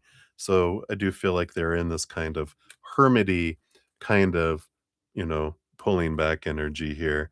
We have the Knight of Wands and the Four of Pentacles. So, this fire horse year is really sparking some stuff. They're really searching a lot here around their own security with the Four of Pentacles, trying to see how they want to define themselves or redefine themselves. So all this reflective energy is making sense, but there's something, here's that fire, like you just said. Here's that fire, the fire horse. Yeah, right. And the Ace of Wands too. So here's more fire, action energy that's coming in here. Um, you know, I feel here looking at their intentions, I feel like their intentions are pointed inward. Um, and but also with you saying, I don't know if I should reach out, you have the Ace of Wands that kind of came up just right at that time you posted that, which is action energy. And you know, I say that if I feel like reaching out to someone, I'm going to reach out to them. And if they're like, you reach out too much and blah, blah, blah, and you need to leave me alone, like, thank you for showing me that you don't deserve me. Bye. You know, because I feel like if we fear, I don't want to bother them, I don't want to do this, I don't want to do that, we're going to be walking on eggshells all of our life. And that's not a way to live. And they're telling you through their actions that because if someone wanted to do something, they would, right? And if they're not doing it, they're telling us, and that's good. That's information. And though it might suck in the moment, later when we meet someone that does appreciate us reaching out and communicating and wanting something, then it's like, all right, this is good, right? But if someone is, you know, not, um, responding in that manner, it gives us a good pause to think about, is this what I want to have the rest of my life? No. Wait. No. Oh, it's a simple no. I want to go more. No. It escalates. We'll stop there though. So I feel like that's what they want you to kind of just be aware of and maybe even ponder a little bit. But definitely reach out and just see what you see with eyes wide open, right? So that's what they got for you, my dear. Many blessings to you. Hang in there. All right. Gene XO, you're up 139.48 for you. You're welcome, Faith and Love. All right. And Gene, my hello, love. Want to know what eyes friend J's thoughts and feelings are towards you? And then bottom energy. Hello, hello. Party time. All right. So, what are J's thoughts and feelings towards you? Which is I's friend. So, thoughts. This is feelings. I don't want those, though. I do want this one. So, thoughts and feelings and underlying energies. Well, we do have, of course, the Hermit card for them. It's the bottom of the deck. So they're bit to themselves here. Let's see here. What are their thoughts towards you? Yeah, I mean, we've got some uh, chariot card energy here, which is Cancer Moon energy, and the Strength card, which is, of course, Leo energy. So it's like their thoughts are pretty, um, like one with this, they see you as this Mother Moon energy, nurturing, someone who has a great power emotionally. Not that you're emotional, but that you have a great emotional energy. And the Leo energy is also that confidence, and they see you as someone who is confident um, and I like this. It feels like, because this follows it's the Chariot 7, the Strength card 8. I feel like they've been really analyzing you, because I feel like, we've got this energy here, um, like, you know, we've seen the number 1, the number 2, the number 3, and the number 4. I feel like they're up to number 7, number 8, evaluating you in a way. Which is interesting, right? So you always feel like he's wanting to talk to you or tell you something, it just doesn't. He doesn't think that about me. He thinks you're emotionally intelligent and have a lot of empathy for others. Oh, he does think that. Yeah, right? So there is that, Cancer Moon energy in this leadership, courage, um, energy that comes in here. There is a little bit, with that Leo fire energy, there is that attraction too. Like there's this energetic attraction, with that. Um, that's their thoughts, their feelings. Yeah, you got the Temperance, and the King of Pentacles too. I mean, it's this all of this energy is very, um, I mean, that can represent patience and that you have a temperance. You don't have a temper. It feels like you're a patient person, and the Hermit underneath the surface. Um, I kind of feel like maybe they're a little lonely, and I feel like they are a bit like seeing that, especially that King of Pentacles, that you have a like this, um, confidence, not arrogance. Arrogance says I'm better than everyone else. Confidence says I know who I am, and they really like that. And I feel like here, all these things they see in you here. I mean, 3 major arcana and a royal, that they see so much in you that they wish they would have for themselves. I feel like there is that kind of attraction, because a human, if we're not actively searching for those things for ourselves, sometimes we'll try to obtain someone in our life that has it, either as a close friend or as a lover. And, in a way, we kind of think that it's almost like a spiritual cannibalism, which is funny how they're saying it, because if someone's a part of me, then, um, I, have that through that person. It's something, if you ever watched, South Park, it's the Mr. Hanky, always have to say it, vicariously. I did it here. Um, so, that they can obtain it vicariously through you.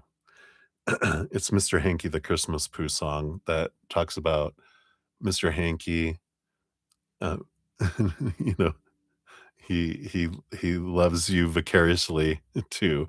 That's I always have to remember that word vicariously. It's a long story. You do watch it, so that's what I had to say. Vicariously, he loves you too. I guess Mr. Hanky, I guess that's, I is Mr. Hanky.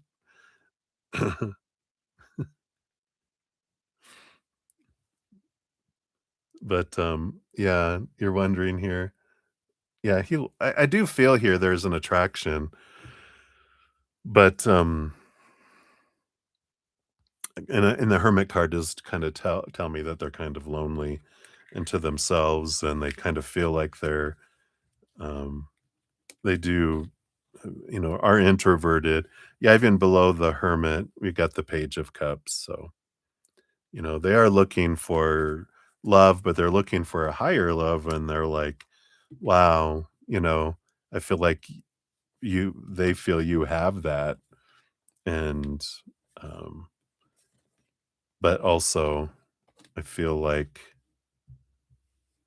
they know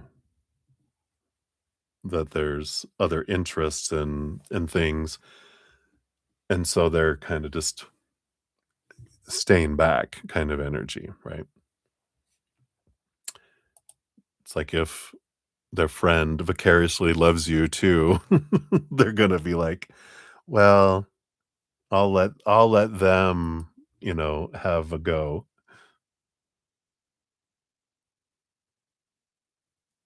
Oh, yeah. Oh, no, I feel like he is, not in a creepy way, but I do feel like he's watching you. He's, very impressed by all that energy, so you're like, "Oh, okay." But they feel like, well, you have eyes for another, the other has eyes for you, and because they're friends, yeah.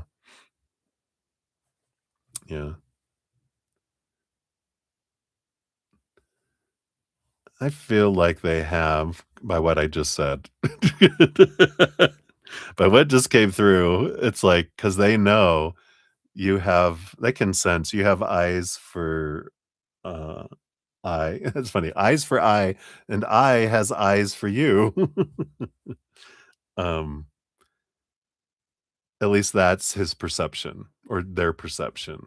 So, they're like, "No, that's alright. I'll just see what happens here," and, you know, but, I can live vicariously through you, through him, like Mr. Hanky, the Christmas poo. Alright, that's what they have for you, Gene. Many blessings. Alright, and then Happy Pill, you're up, 148:22. Here is your timestamp. You wanna know, will your roommate come and live in this allotted room, or she won't take the charge of this room, or if she doesn't come, automatically it gets single for me with no roommate. Okay, let's take a look here. See what we got coming in here. So, based on current energies, will your roommate come and live in this allotted room? Okay, all right, thank you. Got those. And if not, will the room automatically become open for you? All right. So, first of all, based on current energies, will your roommate come over here? No, I don't feel like they are going to. We got the Nine of Swords, which is kind of this fear energy, expectations energy, and the Four of Cups. I feel like they're kind of looking to like this emotional stability kind of energy. So I feel like they're fearing a little bit of um there's some fears that are bubbling up in them that are keeping them from wanting to do that. Not with you, but with the situation. Um, so I don't feel like based on current energies anyway, that she wouldn't. But um so will the place become open for single, that's here? Well, you got the devil card and the star card. It's an interesting combo because the star card is kinda like a dream come true kind of energy, but, with the devil card here, there is some mindsets that would need to change first. And what that basically means is, we might have our own fears, some old beliefs that we're focusing in on, supposed to be and should be's and need to be's, and that this needs to be this, and I'm afraid of this. And when we're focusing in on lower vibration, we actually draw in things that match that. And, the things we're hoping for, but we're focusing on the fears, we're actually making it more difficult to come. So, in a way, it's asking like the creator, um, I would like to have this, um, a situation where, I feel safe and I am with someone that I feel safe with or that I'm alone. And I give that to you. And then I just focus on gratitude. Gratitude and unconditional love and joy and laughter. That allows it to come in easier instead of making it harder. So I do feel like there's possibilities for it to open up, but it does need to have that kind of mental change, in order for that to happen. So it's just kind of like, all right, yeah, what am I focusing my energy on, right? Let me kind of adjust it so I can, see it from a different viewpoint. So hopefully that helps, Happy Pill. That's what they have for you. So many blessings to you. Oops, I think I didn't grab your at sign on there. For some reason, I didn't grab it there. All right. So we have Kaylee in the house. Hey, Kaylee, good to see you. And thank you for your 3 donations. I got a little story, a banana, someone smiling, and having a unicorn. It sounds like the story of my life. I don't know what that means. But, thank you for your donations, and actually, I'm done with everything right now, so as soon as you put your questions out, we'll be jumping into your readings. Thank you guys so much for all of you that have given the stream a thumbs up. It does help spread the Zen love, and you're part of the love tsunami, so it's a way that you can show the channel some love, or me, and it helps draw people, towards us as well. Oh, you use your sister's account. Oh,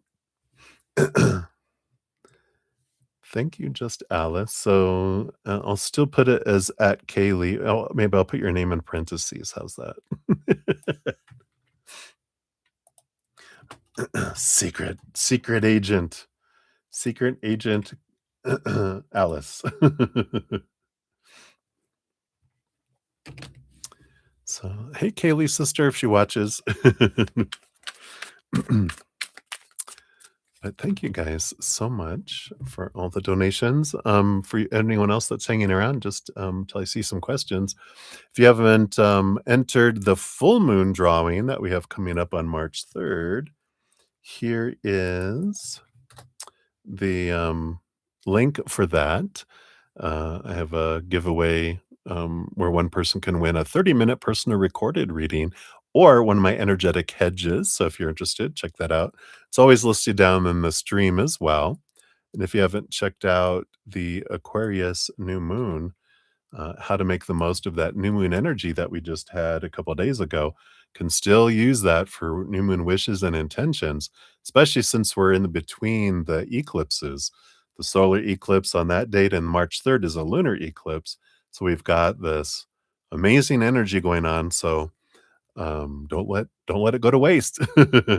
And then we just had a new easier path um, podcast adventure come out today called Peace Interrupted. So if you want to check that out or catch up on um, any of the other episodes, the playlist is in the description area of the video or on my main page as well. So Boom, boom, boom. So that is the advertisement. All right, we got our first one here. Let me take a sip here. Cheers, everybody. Thanks for being here. Much love to you. All right. So, Kaylee, aka Alice, also known as Alice, or the sister of Kaylee. All right, so first you got 155.29 for your first one here. So, thank you for your multiple donations. So, what kind of person are your next interviewers, Matt and Rupika? All right, let's take a look here. So, let's take a look here at Matt. What kind of energy is Matt bringing in here? We got that and then that. Wow, and these two. Let's see what these are about. Matt might be a complex character here. We'll see what this is about. And then Rupika, one card for Rupika. She's like, no, no nonsense. Well, we got a couple for her too. And then how to each judge and evaluate candidates. What kind of candidates does each like? I feel like that will come through in these cards here too. So, all right. Yeah, I had the Emperor on the bottom of the deck here. And I don't feel like this is about either one of them. I feel like what you need to know about the manager of the managers, that are here, because that would be the emperors, like the big honcho that I feel like you're working your way up to talk to them, that they are like a dream come true in Wheel of Fortune. So I feel like they wanted to let you know that, it's not like a video game where when you get to the boss, they are, a uh, you know, they're the tough one. No, they're the dream come true person. You're like, "Oh my god, I love them," kind of energy. So I like that. Just knowing that these other people that you're working through to get up to the final one is an amazing, like, wow, kind of thing there. So I like that. All right. Um, so let's see here. Let's find out about Matt here. What kind of person are they? You got the Ace of Swords. I like that. It's someone that's open-minded, that likes to see things from different perspectives. Again, the Justice card, very just and trying to balance things, try to see things again from different perspectives. I like that. Intelligent individual. They have the Knight of Wands, which is a person of action and a lot of energy. And I feel like, one of their I wanna say it's a challenge for them is not to interrupt. I feel like they might have a bit of ADHD with this energy that's coming in where they get excited and they wanna ask and they might interrupt you.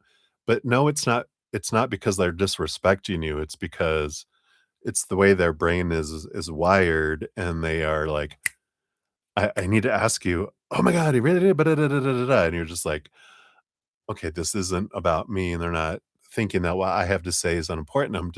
They're very excited about what I said, and they can't help themselves. So I feel like that's important for you to know. But they're very intelligent, and they are very inquisitive and very open-minded, and I like that. I like that. But I feel like that's important to know because if they interrupt you, instead of going, "Oh, how rude," you can be like, "That's cute," because 'cause they're excited. How do they judge and evaluate each candidate? We got the 7 of Pentacles, the 2 of Wands. I like that. So they're slow in coming to a conclusion. But with that 2 of Wands, I feel like when they do, then um, I feel like they kind of have an instinct right away on like their first impression, but they also take their time just to validate their impression. So I like that. Again, with this open mindedness and and those kind of things. I feel like they, the energy with that 2 of Wands, they really see what kind of energy they pick up, and that's like kind of that impression energy that comes in, and they're like they either love you or, hate you in the moment. They get that immediate impression. But then the 7 of Pentacles, they're like, "But let's I wanna give" they liked with that Justice card, they're gonna give everyone a fair chance, um, to either, "Am I in a bad mood, and that's why I'm thinking that someone's not a good fit? Let me just listen and let's see if it changes as we're talking and stuff," right? I don't feel like you have to worry. I feel like that's a good thing for you. They'll immediately go, "I like you," and then they're just gonna validate it as you guys are interviewing.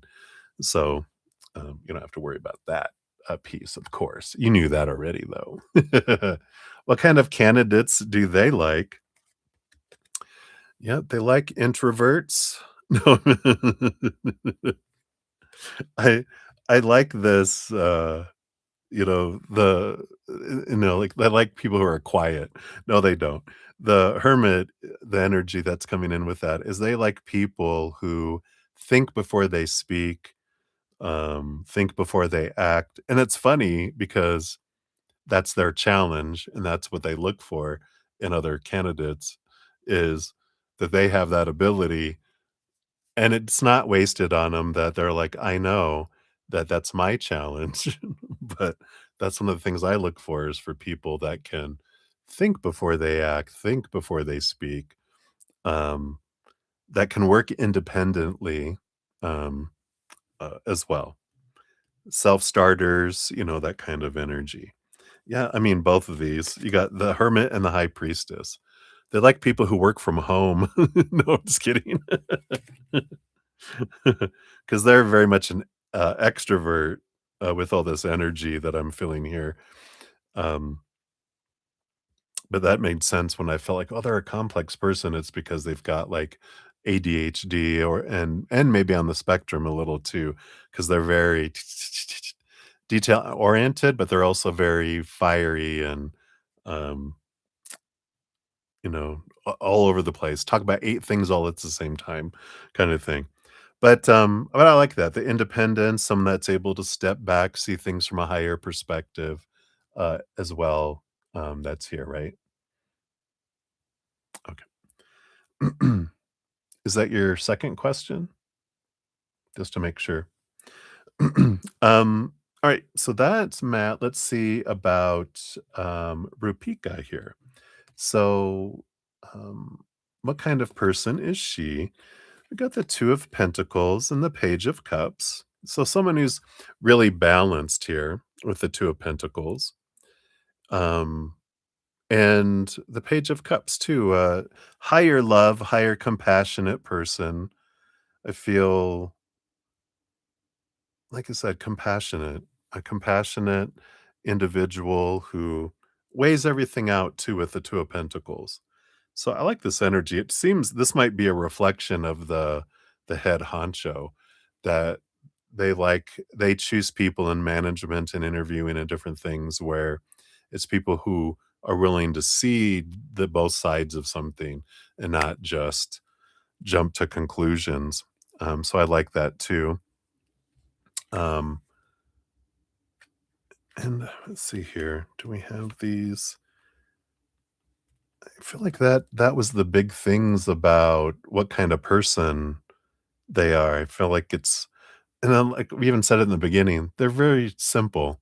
They like, things are just very, you know, I see things with compassion and I look for balancing things, and that's kind of just sums them up, and you just apply it to every other area, and it's like, wow, they it's kinda like what you see is what you get with them, because I don't feel like they're complex.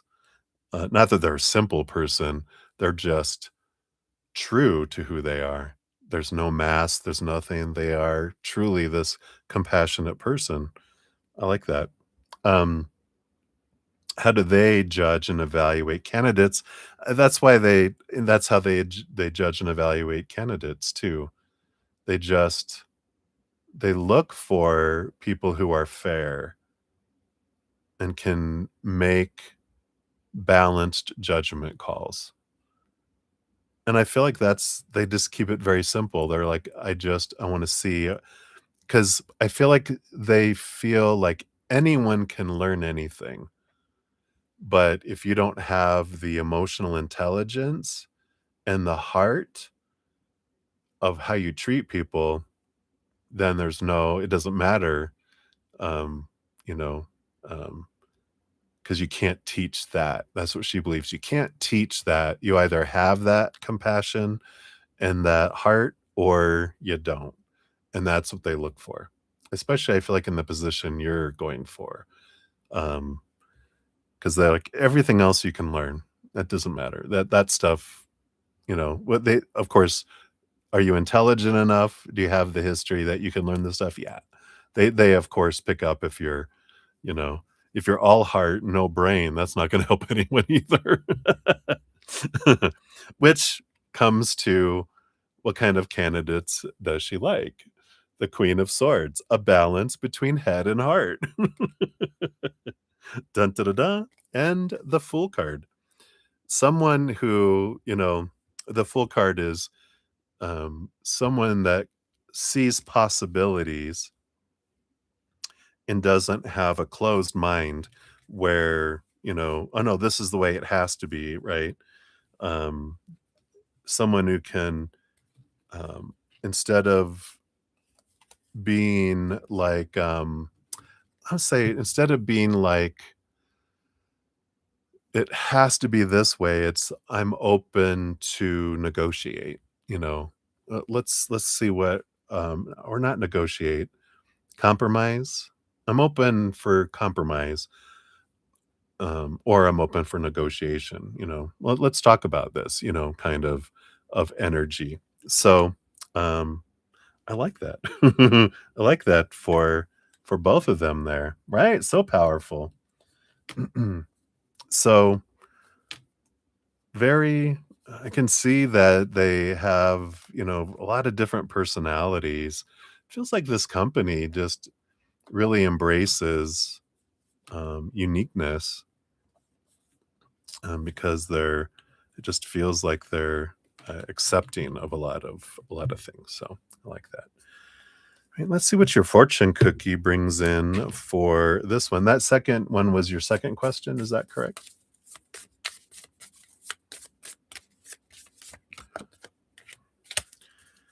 So, for this job overall, yeah, you got barrier. I like this flowing through here. Let's see what this is about.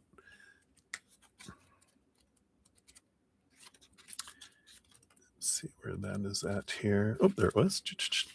All right. So the lunar power of this is there's a link between the full moon and increased risk of nightmares, but instead of fearing these night frights, welcome the opportunity they offer to illuminate an aspect of your life that you're not acknowledging or dealing with effectively in your waking life, but which you urgently need to for your personal transformation.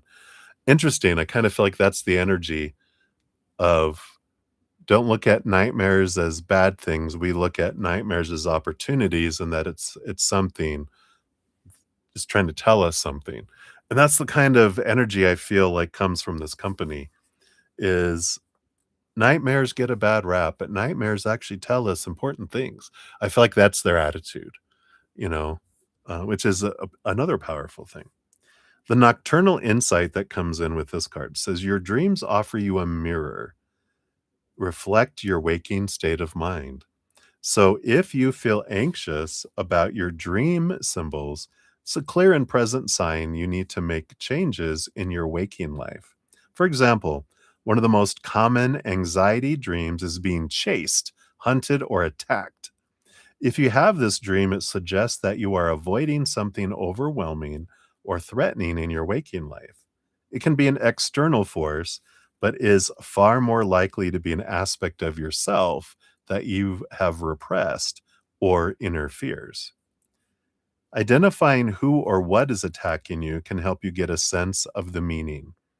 If the chaser is someone or something you know, consider what aspect of yourself it represents. For example, if an animal is chasing you, what instincts are you repressing?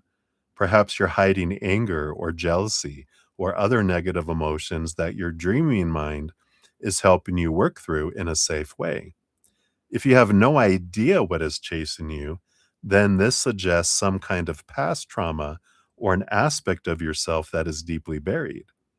If you were being attacked in your dream, this suggests that you urgently need to pay attention to self care and to review whether or not the relationships in your life are in your best interests. One of the first signs of personal growth is that you're better able to deal with challenges and setbacks in your waking life. You understand that progress isn't ever made in your comfort zone. And in time, you may get to the point when you don't fear or resent setbacks because of the opportunity they offer you to discover resources and creativity you didn't even realize you had. Again, like a lot of this, I feel is like their culture at this company. Many dreams have strong elements of anxiety and fear in them. If you can move away from fearing these kind of nightmare scenarios and instead feel grateful for the priceless insight they offer you, you are on the royal road to greater self-awareness and all the transformative power it can bring. I like it, your mantra. My dreams are my life coach. So I love that. What a great card. But I feel like this energy is there are no barriers. There are just things that stand in our way to act as a mirror. And I feel like that's kind of their philosophy is, you know, there are no problems, there are opportunities. So I like that. So that is for your first one. Let's take a quick sip here. Cheers, cheers, everybody. All right. Let's see here. And we got little Starseed Angel. Hello, hello. We'll get you onto the free list here. Have a few donations ahead. So, right. For number 2, we've got 21247. So here is number 2, which I believe is this one, which is, did Matt and Rupika see your CV and what did they think of it? All right. I have no idea what that is. Oh my God. I'm sure it's some sort of like resume or something or other. It doesn't matter. I don't need to know what it is. Spirit knows what it is. Hey, Leslie. Okay, thank you. And then what did they think of it? What did Matt think of it? And what did Rupika think of it? Matt and Rupika. All right. And then those two, we'll see what this is here. So did they see it? Why do I got 5 cards here? We've got the 7 of Wands, yeah, which is this standing on a hill and being seen. I would say that's a yes. That's there. Oh, yeah, and we also got the sun, bright, shining light, there. So a lot of the sun shines a light on everything, even into our cobwebby corners. So both of those, are like that kind of energy where things are, um you know, out, and seen, and of course that's so funny. And then the King of Swords, so there's someone else, um, the big who is this? This must be like the Emperor that they've seen it, because look, you got the Justice card, which was one of Matt's cards, and then we got the Chariot, which was one of, um wasn't that the emotional energy of, Rupika? So, I do feel as same as resume. Okay. Yeah, so I do feel this is saying, yeah, both of them have seen it, and the king has seen it too. Because I feel like, um, the emperor who's I feel like you have, like is it once you get past Matt and Rapika, you go for the final interview or something? Or they sit and they chat with you? Because I feel like they've seen the remaining candidates that, everyone is feeling like these are the ones that are probably gonna get there. I feel like they're already looking at them up higher up. Um, um, Something about so they can make a quicker decision so that they don't have to waste time, um, and I feel like they're also reviewing to see if the people who are getting these other interviews, if they should or not, and I feel like that's why they looked at yours already and they go, "Yeah, interview you." And then these 2 are like the last filter, it feels like, right? Anyway, so I do feel like, they have seen it. Let's see what Matt and they also gave me 2 cards to tell you what the emperor thought of it, the king thought of it. So, what did Matt think of it? Yep, the judgment card. This is about seeing things from this higher perspective. We got the 8 of swords, the king of wands. That says energy again, right? The king of wands? No, he had the knight of wands. So, I feel like there's this judgment card feels like I mean, it's a calling card. It's like, there's something about you when they were looking at it that just, like, drew them. Usually, it's our higher self drawing us somewhere. But it feels like in this one that it was they just kinda looked at it and they're like it just stood out to them because they felt like this is your calling, I is what they were thinking when they were looking at it going, "This is what you were made for in a way because of all your experiences," right? Oh, okay, very good. I love it. Thank you so much. I fly so blind with things, it feels really good when they're validated because it's like, am I just like, going crazy? No. But I do feel here the 8 of swords in a way, it's almost like they're um Matt thinks it's like you're almost on the border of overqualified in their mind. And the King of Wands is, you know, I feel like they also saw it's almost like they looked at your resume and thought you have purposely done things in your life to build this resume. Like you have all these experiences and you've done all these things purposely and they just look at it and go, "Wow, you've taken charge of your life from their viewpoint and that you've kind of put all that together." So that's looking at your resume, they're just kind of like, "Huh, wow. This is all the stuff that I would look for in it." It's like it's well put together and your experience I mean, the resume, yeah, the CV, but your life, your work experience and your education and different things has been well put together is what they were seeing here. Um, so Rupika, what does she think? Yep, the moon. I feel like here, because she didn't she get the Cancer card in the last one, the Chariot? Because the moon energy is Cancer moon. I feel um the instinct and I feel like she could relate to you um by your resume and I feel like there's a lot of similarities.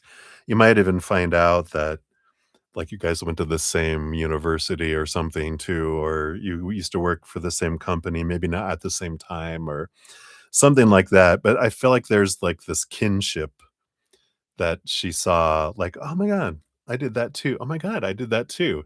It's like she almost knows you already because it's like, there's a lot of similarities, which is interesting.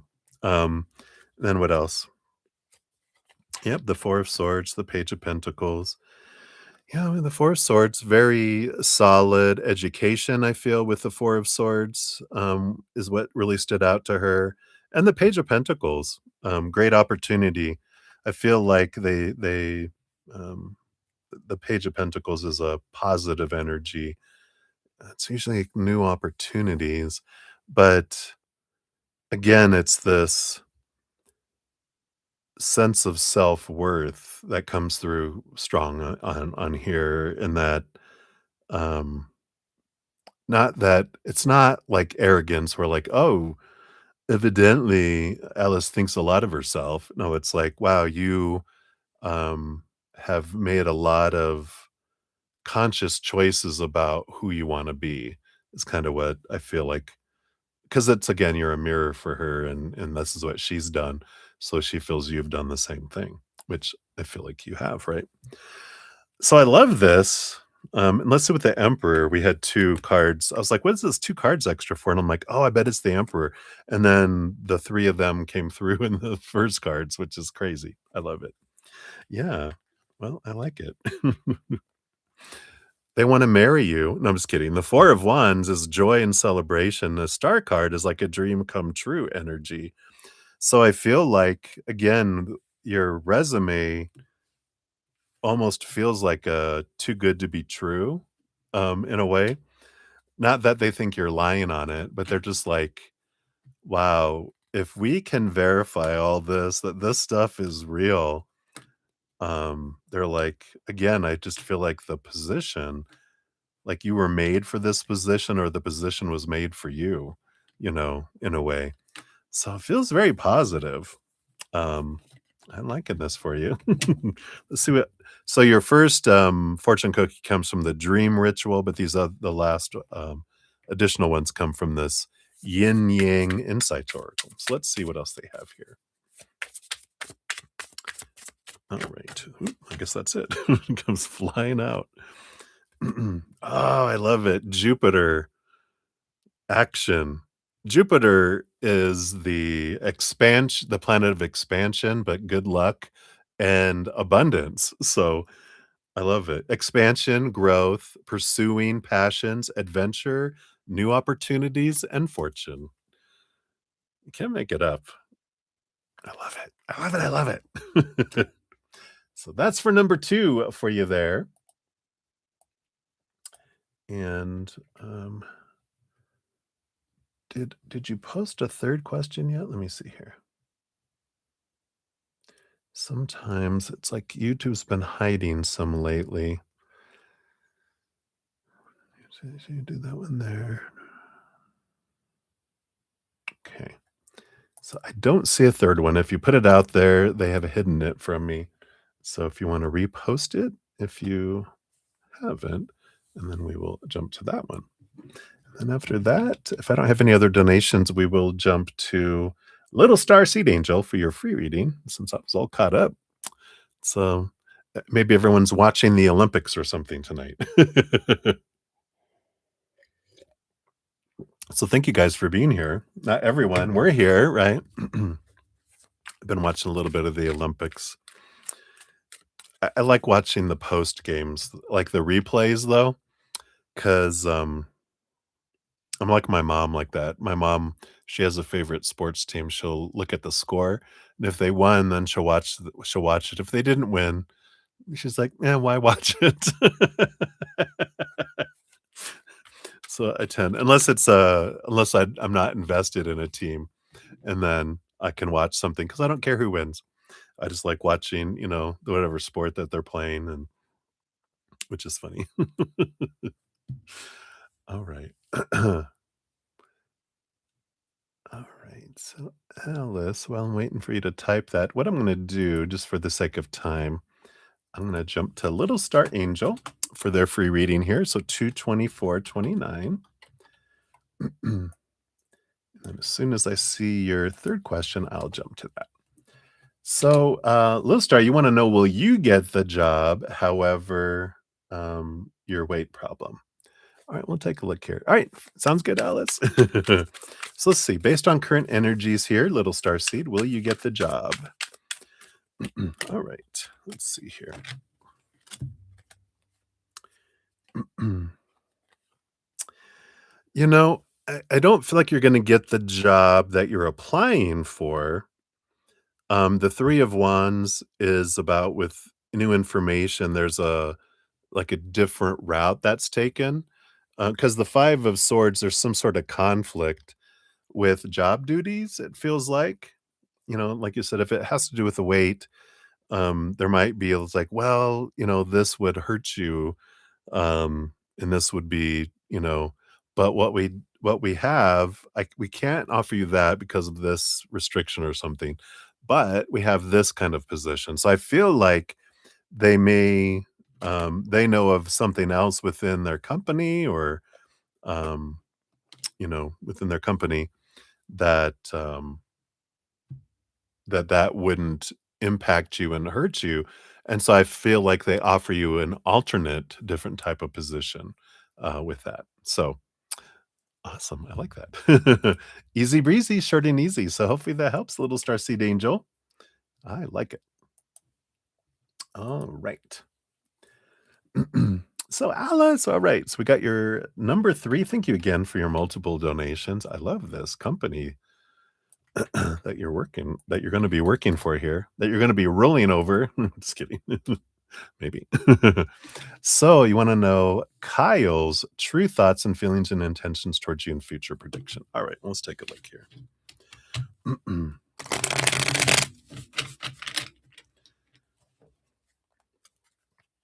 Is that the Emperor? Alright, let's take a look here. So, Kyle's true thoughts. Alright, thank you. Oh, okay. I'll tell you why in a moment, why I went, "Ooh." Feelings? Okay. And then intentions towards you. What are their current intentions towards you? I think there was another one. Ooh. And then a deeper one that they don't even know. So they've got the ones they would say, the ones below the surface, and the ones they don't even know that are there. So you're going to know more about them than they do for a moment. And then a future prediction, what will unfold here. Okay, we got that, and we got to those. All right. So, what are their true, let me highlight this so I don't lose it here. True thoughts and true thoughts. Well, we had the Knight of Wands. That's when we went, ooh.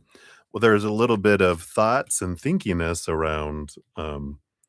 There's this passion and physical and energetic attraction too. We can with the big boss because when I first said that, I go, "Oh, he wants to marry you." But he had the 4 of Wands. It's like, what a fit. But yeah, we can definitely do that. Um, what else are their thoughts here? Um, yeah, well, we got the Hanged Man and the 6 of Swords coming in, and this is all about their thoughts, right? They're kinda going through an evolution here. They're kinda leaving some old ways of thinking behind and moving in this other, direction too. So, there is this letting go, like, and it's not that they had bad thoughts. I feel like they kind of are seeing you differently now, than they did before, because I feel like they kinda put you in a box and going, "Oh, you're this kind of person." But the more they're learning about you, the more they're like, "Oh, no, you don't belong in that box. I don't know what box to put you in," 'cause I feel like they're seeing you differently than they've seen other people before, and they're like, "Oh, okay. Wow." So this Knight of Wands may have changed a bit from, attraction to, um, intrigue, in a way here with, Kyle, right?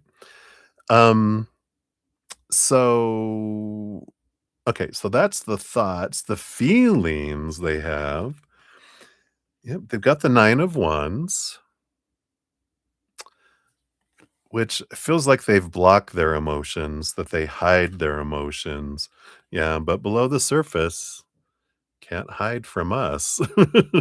We have the Page of Cups, which is again, there's this, um, they feel like you're able to offer, like, emotion that they haven't from other people before, right? Um, and so it's an interesting energy there, because it's like, again, this intrigue. My mind is changing, my heart is also going, "Wow, you're not normal," if that makes sense? And let's say their intentions, right? That was the other piece. Yeah, the intentions towards you. So what they would say their intentions are, they got this 5 of Pentacles, and the Star card, this balance, energy. I feel like their intentions, they're gonna say here, again, the Star card, Aquarius energy, they would hold their emotions in a bucket or in a vessel, right? The water bearer, Aquarius, they contain emotion, and they would be, what is this, feeling a position? This isn't one of your interviewers or someone, is it? Because it feels like they would say, "My intentions are to help whatever this emptiness of, um, something in the outside world that needs to be filled, because it's this to fill this lack, whatever is here." They're like, that would be what they would say their intention is. Below the surface, yeah, we have the King of Pentacles, which, is true in a way about, but the thing that they're trying to fill is a little bit of their emptiness they're feeling in their worth. And the Five of Cups is to change their emotions. So to have an emotional change, um, so it's more of the heart below the surface, but below in the subconscious that they don't even know about. Yeah, the Seven of Swords. You know, this intention here is to break an old habit of running away. But there's a bit of that Seven of Swords is a kind of a lying deceit energy, which I feel like you kind of picked up already in these other cards, that they would say one thing and keep their cards close to their chest and not be vulnerable. But below the surface, I feel like their unintentional intention with their subconscious would be that they would, self-sabotage anything, kind of energy, if that makes sense. What's the future prediction? Yeah, got the Queen of Wands and the Moon energy. I feel like the prediction is you're gonna follow your intuition with both of these. I feel like you're gonna trust your gut when it comes to them, and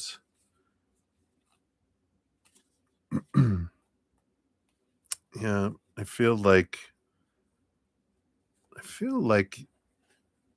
you're gonna hold out for someone different here, because you got the 10 of Pentacles, you know what you want from this feeling of, if this is romantic or anything, and I don't know if this is job or romantic related, but it feels like you are gonna hold off for something that where, makes you feel full and makes you feel, um, that it's worthy of you, and I feel like you're waiting here. Oh, okay. Yeah. Six of Cups is an energy of, past life connection. Like you're gonna meet someone and be like, "Whoa," kind of energy. Like you're just gonna feel so comfortable so quickly, like it's someone that you've known for lifetimes and you've come across each other again. And and that there's this passion that's there too, but more than just passion, because I feel here that you're picking up on something's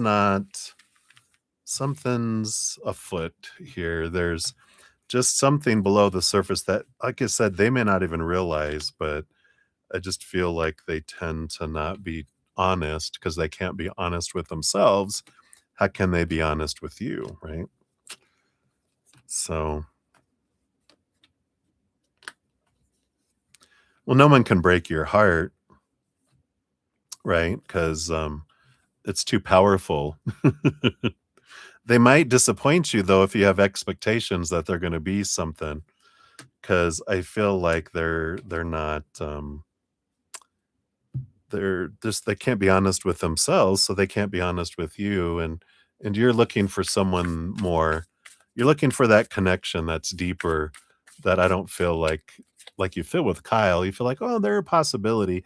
I feel like you're more attracted to the possibility of who they could be than who they are, because you're looking deeper, but I don't feel, you know, that here. Yeah. So your fortune cookie here. Toxicity, bound, addictions, patterns, energy vampire, trauma, bond, stuck. So just say no means no. So there you go. And just see, realize what it is that you're looking for, and it's about getting real, with am I in love, or am I attracted to who they are, or am I attracted to who I think they could become? And you're like, as I used to always, because you're empathic and you can connect into people, you see who they could be, but that doesn't mean that's who they're going to choose to be. Right? So I know, but hey, we'll check in here on Mark. You might be like, woohoo! But anyway, cheers.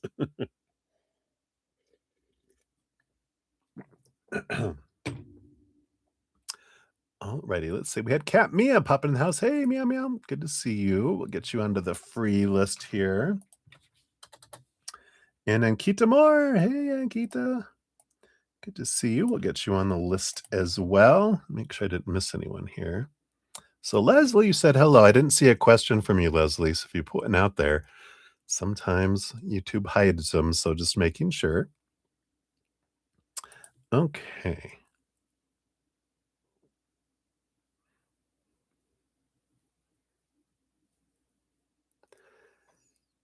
All right. And then Alice here. So,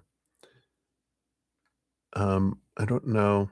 You have one donation, but you have two sets of questions. Did you want one of those to be a free reading, or did a donation not pop through that you were wanting to dive deeper into? Because otherwise, it'll be free readings are not deep. They're shallower readings. That sounds bad. Donations are deeper readings because they're not shallow readings, but you know. All right. You know what I was trying to say. All right. So what we'll do here, I will put here. I'll just add you to the Kaylee Just Alice since they're all together here. So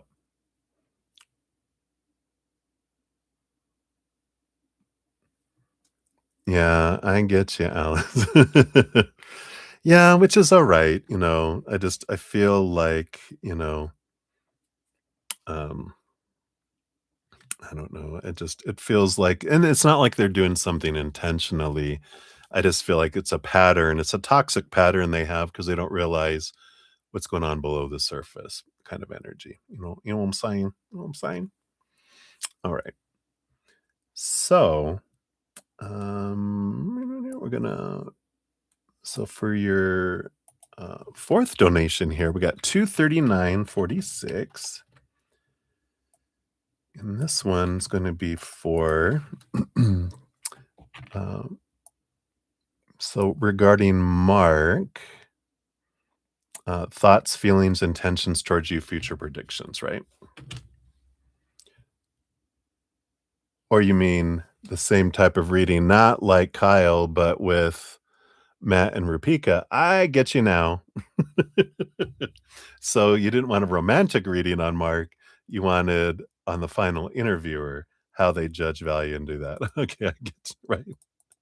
I understand now. Okay. Unless I'm missing it again, then let me know. All right. So, what kind of person is Mark, your final interviewer? The boss. Okay, that into these. So we got those. All right. And then how do they judge and evaluate candidates? Okay.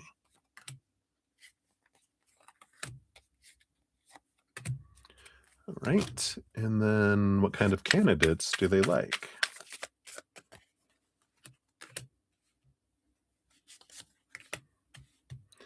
And then what did he think of your CV? Kind of answered that in that previous one with those other two cards on the end. I can see if there's anything else they want in addition to that too.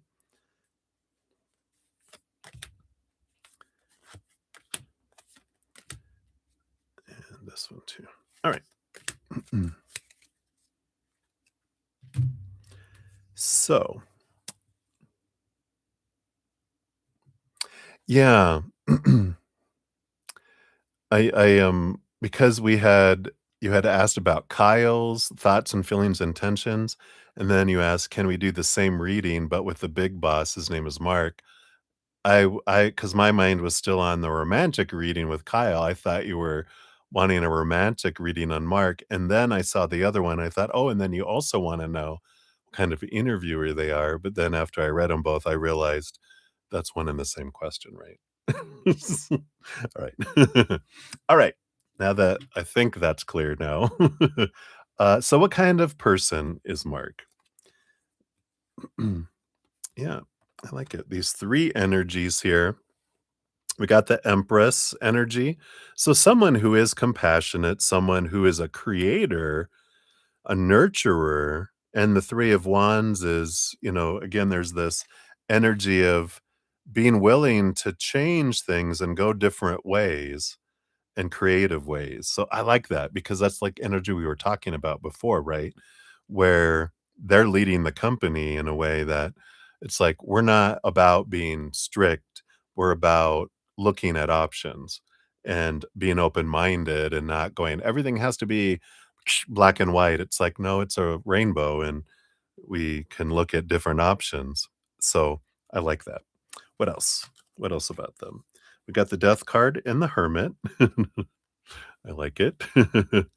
So, they're an introvert, which is interesting, and the Death card, but they've been through a big transformation in their life.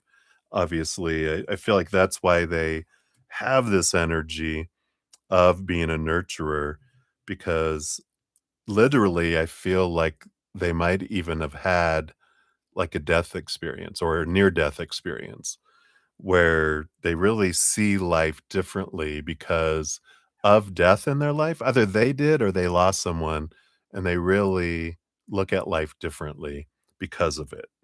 And, um,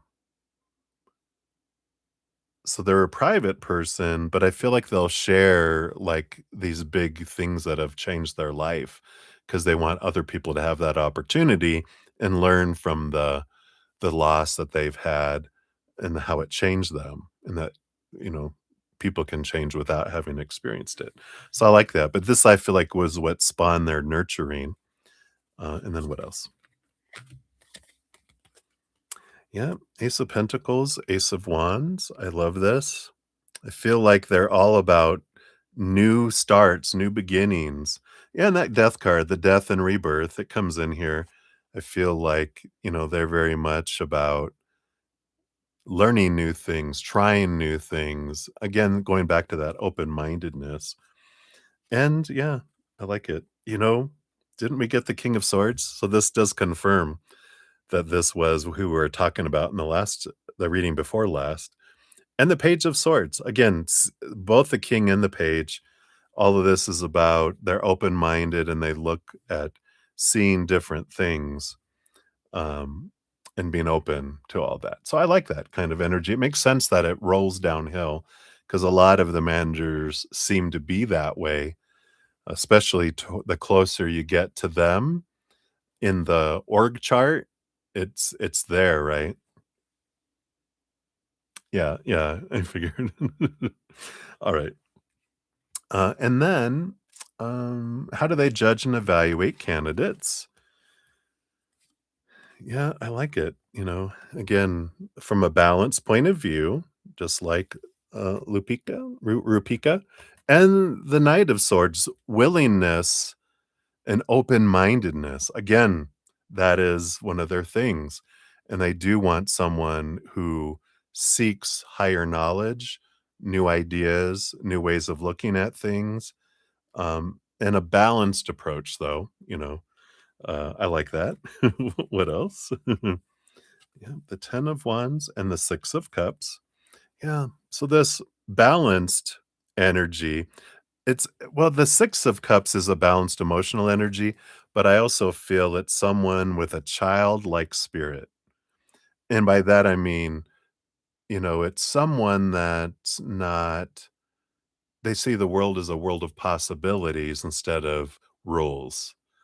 And that's a child mentality because they haven't been brainwashed a whole lot with all of the punishment. And it's about adventure and looking at life like with that kind of excitement, right? And the 10 of Wands, someone, and it's not like they're looking at someone that only has the Pollyanna, always looking for the silver lining that you must do it all the time, but you have the ability to recognize when you feel like something's a burden and that you have the ability to transform it and look at it from a different perspective, from a place of gratitude and abundance. Again, it kind of goes back to what we were talking about before in that dream card before, where it's like nightmares that we can look at nightmares as, and that's okay to look at a nightmare as, but then to go, oh, wait a minute, there's something we can learn from this. So they don't punish people for feeling their feelings, but what they look for in candidates and is the ability to transform the energy of where you're at into something when you recognize that it's not helpful. So I like that. And they got the devil card, Capricorn, Saturn energy here. They like someone who can face a challenge and someone who wants to take on challenges. And there's always a reward with Saturn. Saturn is like, here, if you do this, here's the reward you can get. They want someone, and they do it by people who like challenges, knowing that there's a reward for it, but that there are challenges. I do reward people who take on challenges, but I want people who are willing to do the work and do the challenges, not just come in and, you know, pass the buck to someone else. So I like that. What kind of candidates does he like?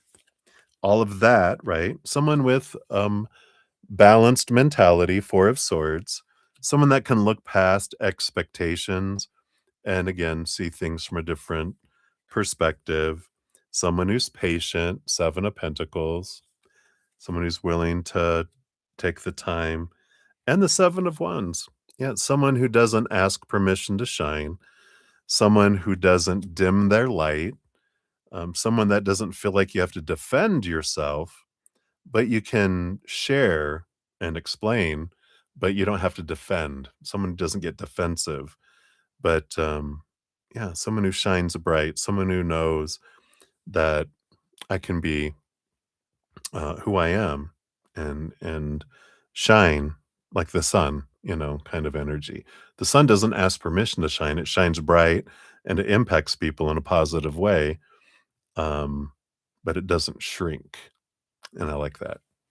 And then what did he think of your CV? So in addition to what we mentioned earlier, when we were looking into that. Yep, the magician. I like that. They feel like you have everything you need to make things happen. The magician usually has a table with the ace of cups, ace of wands, ace of swords, ace of cups. Did I already say that? Anyway, all the aces, which means they have everything within them to make things happen. So again, that I think that reaffirms what we said earlier. Got the hanged man. Transformation. They really see you as someone that has gone through a great transformation. And I feel like when they looked at your resume, they saw how you grew over time. They could just see that by looking at the resume. Maybe they are in love with you with the Page of Cups. No, I'm just kidding. It's a happy energy. It's a higher vibration, emotional energy. So they were happy with your resume, definitely there. And the moon. They also recognize that you and Lupika had Rupika, um, yeah, had a lot in common here because there's this that's that moon energy from before. So he liked like, yeah, you guys have a lot of similar things too, is what he noticed, which was a positive thing because they're having an affair. No, I'm just kidding. Oh, trash. I'm just kidding. It's not true. That was just a joke. So I like that. Seems I can understand why there's such great energy with this company. Um, but be interesting to find out the backstories once they hire you, you know? All right, let me put those back in and let's see what your fortune cookie says here. So what else about Mark here? All right, thank you. Yeah, very much reflecting, shadow work. It feels like that's the kind of, you know, person. Oh my God, this is hilarious. Okay. So soul searching, deep introspection, evaluation, hermit energy. That's what we were talked about, right? That was one of his cards. What kind of person is he? He's a hermit. Void in the void period. So and he's done a lot of his shadow work. And he's always working on bettering himself with all that too. So I love it. So that's what they have for you, my dear. Thank you again for your multiple donations, and I love these individuals. All right, so let me do one last little glance here, make sure I didn't skip over anyone. Look up a little further here just to make sure. No, all right. So, we'll jump back to free readings. I do have Kat Mia. You'll be up next, and then Ankita, you'll be up after that. And that's all I have for right now. You are very welcome, Olivier. All right, Cat Mia. Whoops. Your timestamp is 2:53:09. Cat Mia. It's going to just jump right into your reading. How rude. All right. So, does the book that you were shown in your dream really exist and will you be able to find it? Ooh, exciting. Let's take a look here. So, does the book you saw in your dream actually exist? And will you be able to find it? I feel like I don't want those, but let me just grab some of these extra here. Interesting that does it really exist? We got the Lovers card. And this is interesting. Let's see what here. Will you be able to find it here?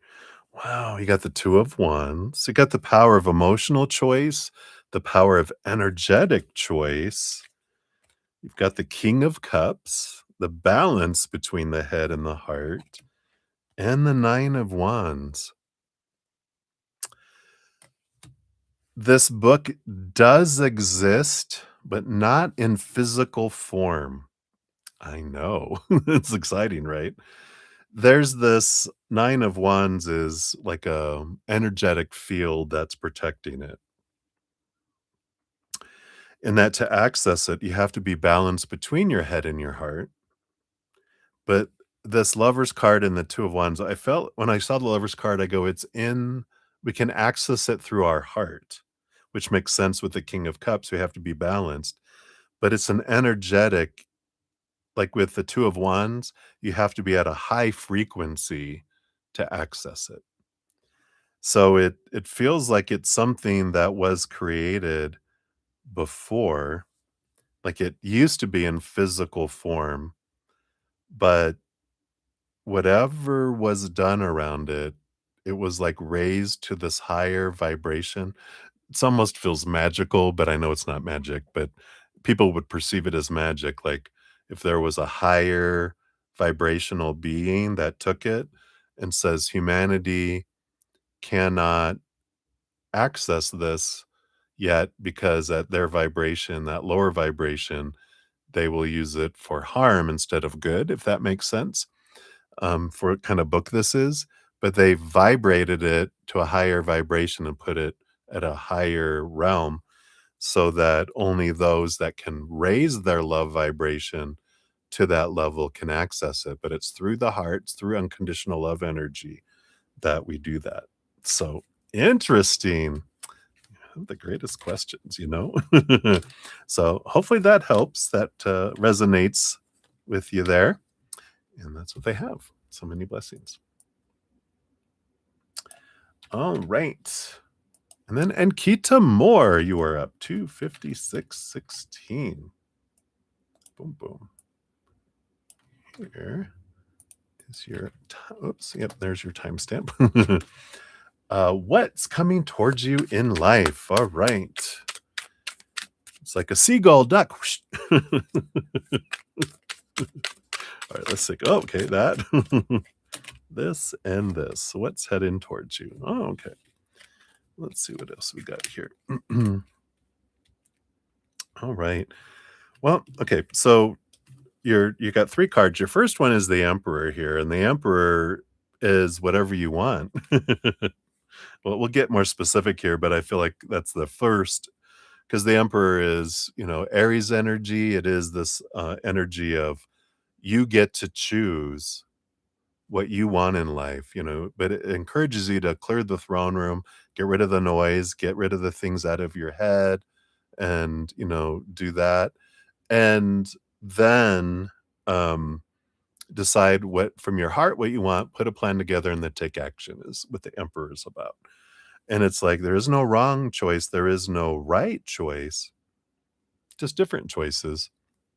But they're saying you get to choose, and whatever you're focusing on with this Emperor energy who holds all the energy of all the kings, whatever you're focusing on is what you're drawing into your life. And and they want you to know that so that you can consciously choose what you're wanting instead of be on autopilot and letting your subconscious choose it. I'd have one of the last podcast series was Living Consciously. If you want to check that out, that can give you some more information on that too. But what's coming your way? You do have a new opportunity with the Page of Pentacles coming up, something in the physical world that's allowing you to move forward, but it does take with this King of Swords, the change of story. And what we mean by that, the mind swords energy is that whatever happens in the outside world just is till it gets into our little noodle and we apply a story to it. A lot of times, if we're not consciously choosing a story, we're subconsciously on autopilot choosing an old story that someone told us. When that happens, this is what it should mean. And we just react and apply it and go, oh, that means this. It's usually something rooted in fear, not something rooted in joy and unconditional love and gratitude, right? But with this new opportunity that comes in, if you change a story of something that's been coming into your life, I feel like it's something that's been getting louder and louder and louder, that if you change that story to something higher, like let's say I got fired from a job and I'm like, oh, this means I suck and I'm never going to find work. And what are people going to think? And this is horrible. And oh my God, I can't believe it happened to me. We went to our victim role, right? Which is what we're taught to do. That's the story we've been taught. And then unless we go, oh, we can change that story to a gratitude. Thank you for removing me from this job, this relationship with this company that no longer serves me. And now it's opening me up for new opportunities that are more in alignment with my energy. Thank you for that. And then boom, here comes this opportunity, something in alignment. But if I'm wallowing in my despair, and my stories of victimhood, I get more things that match that.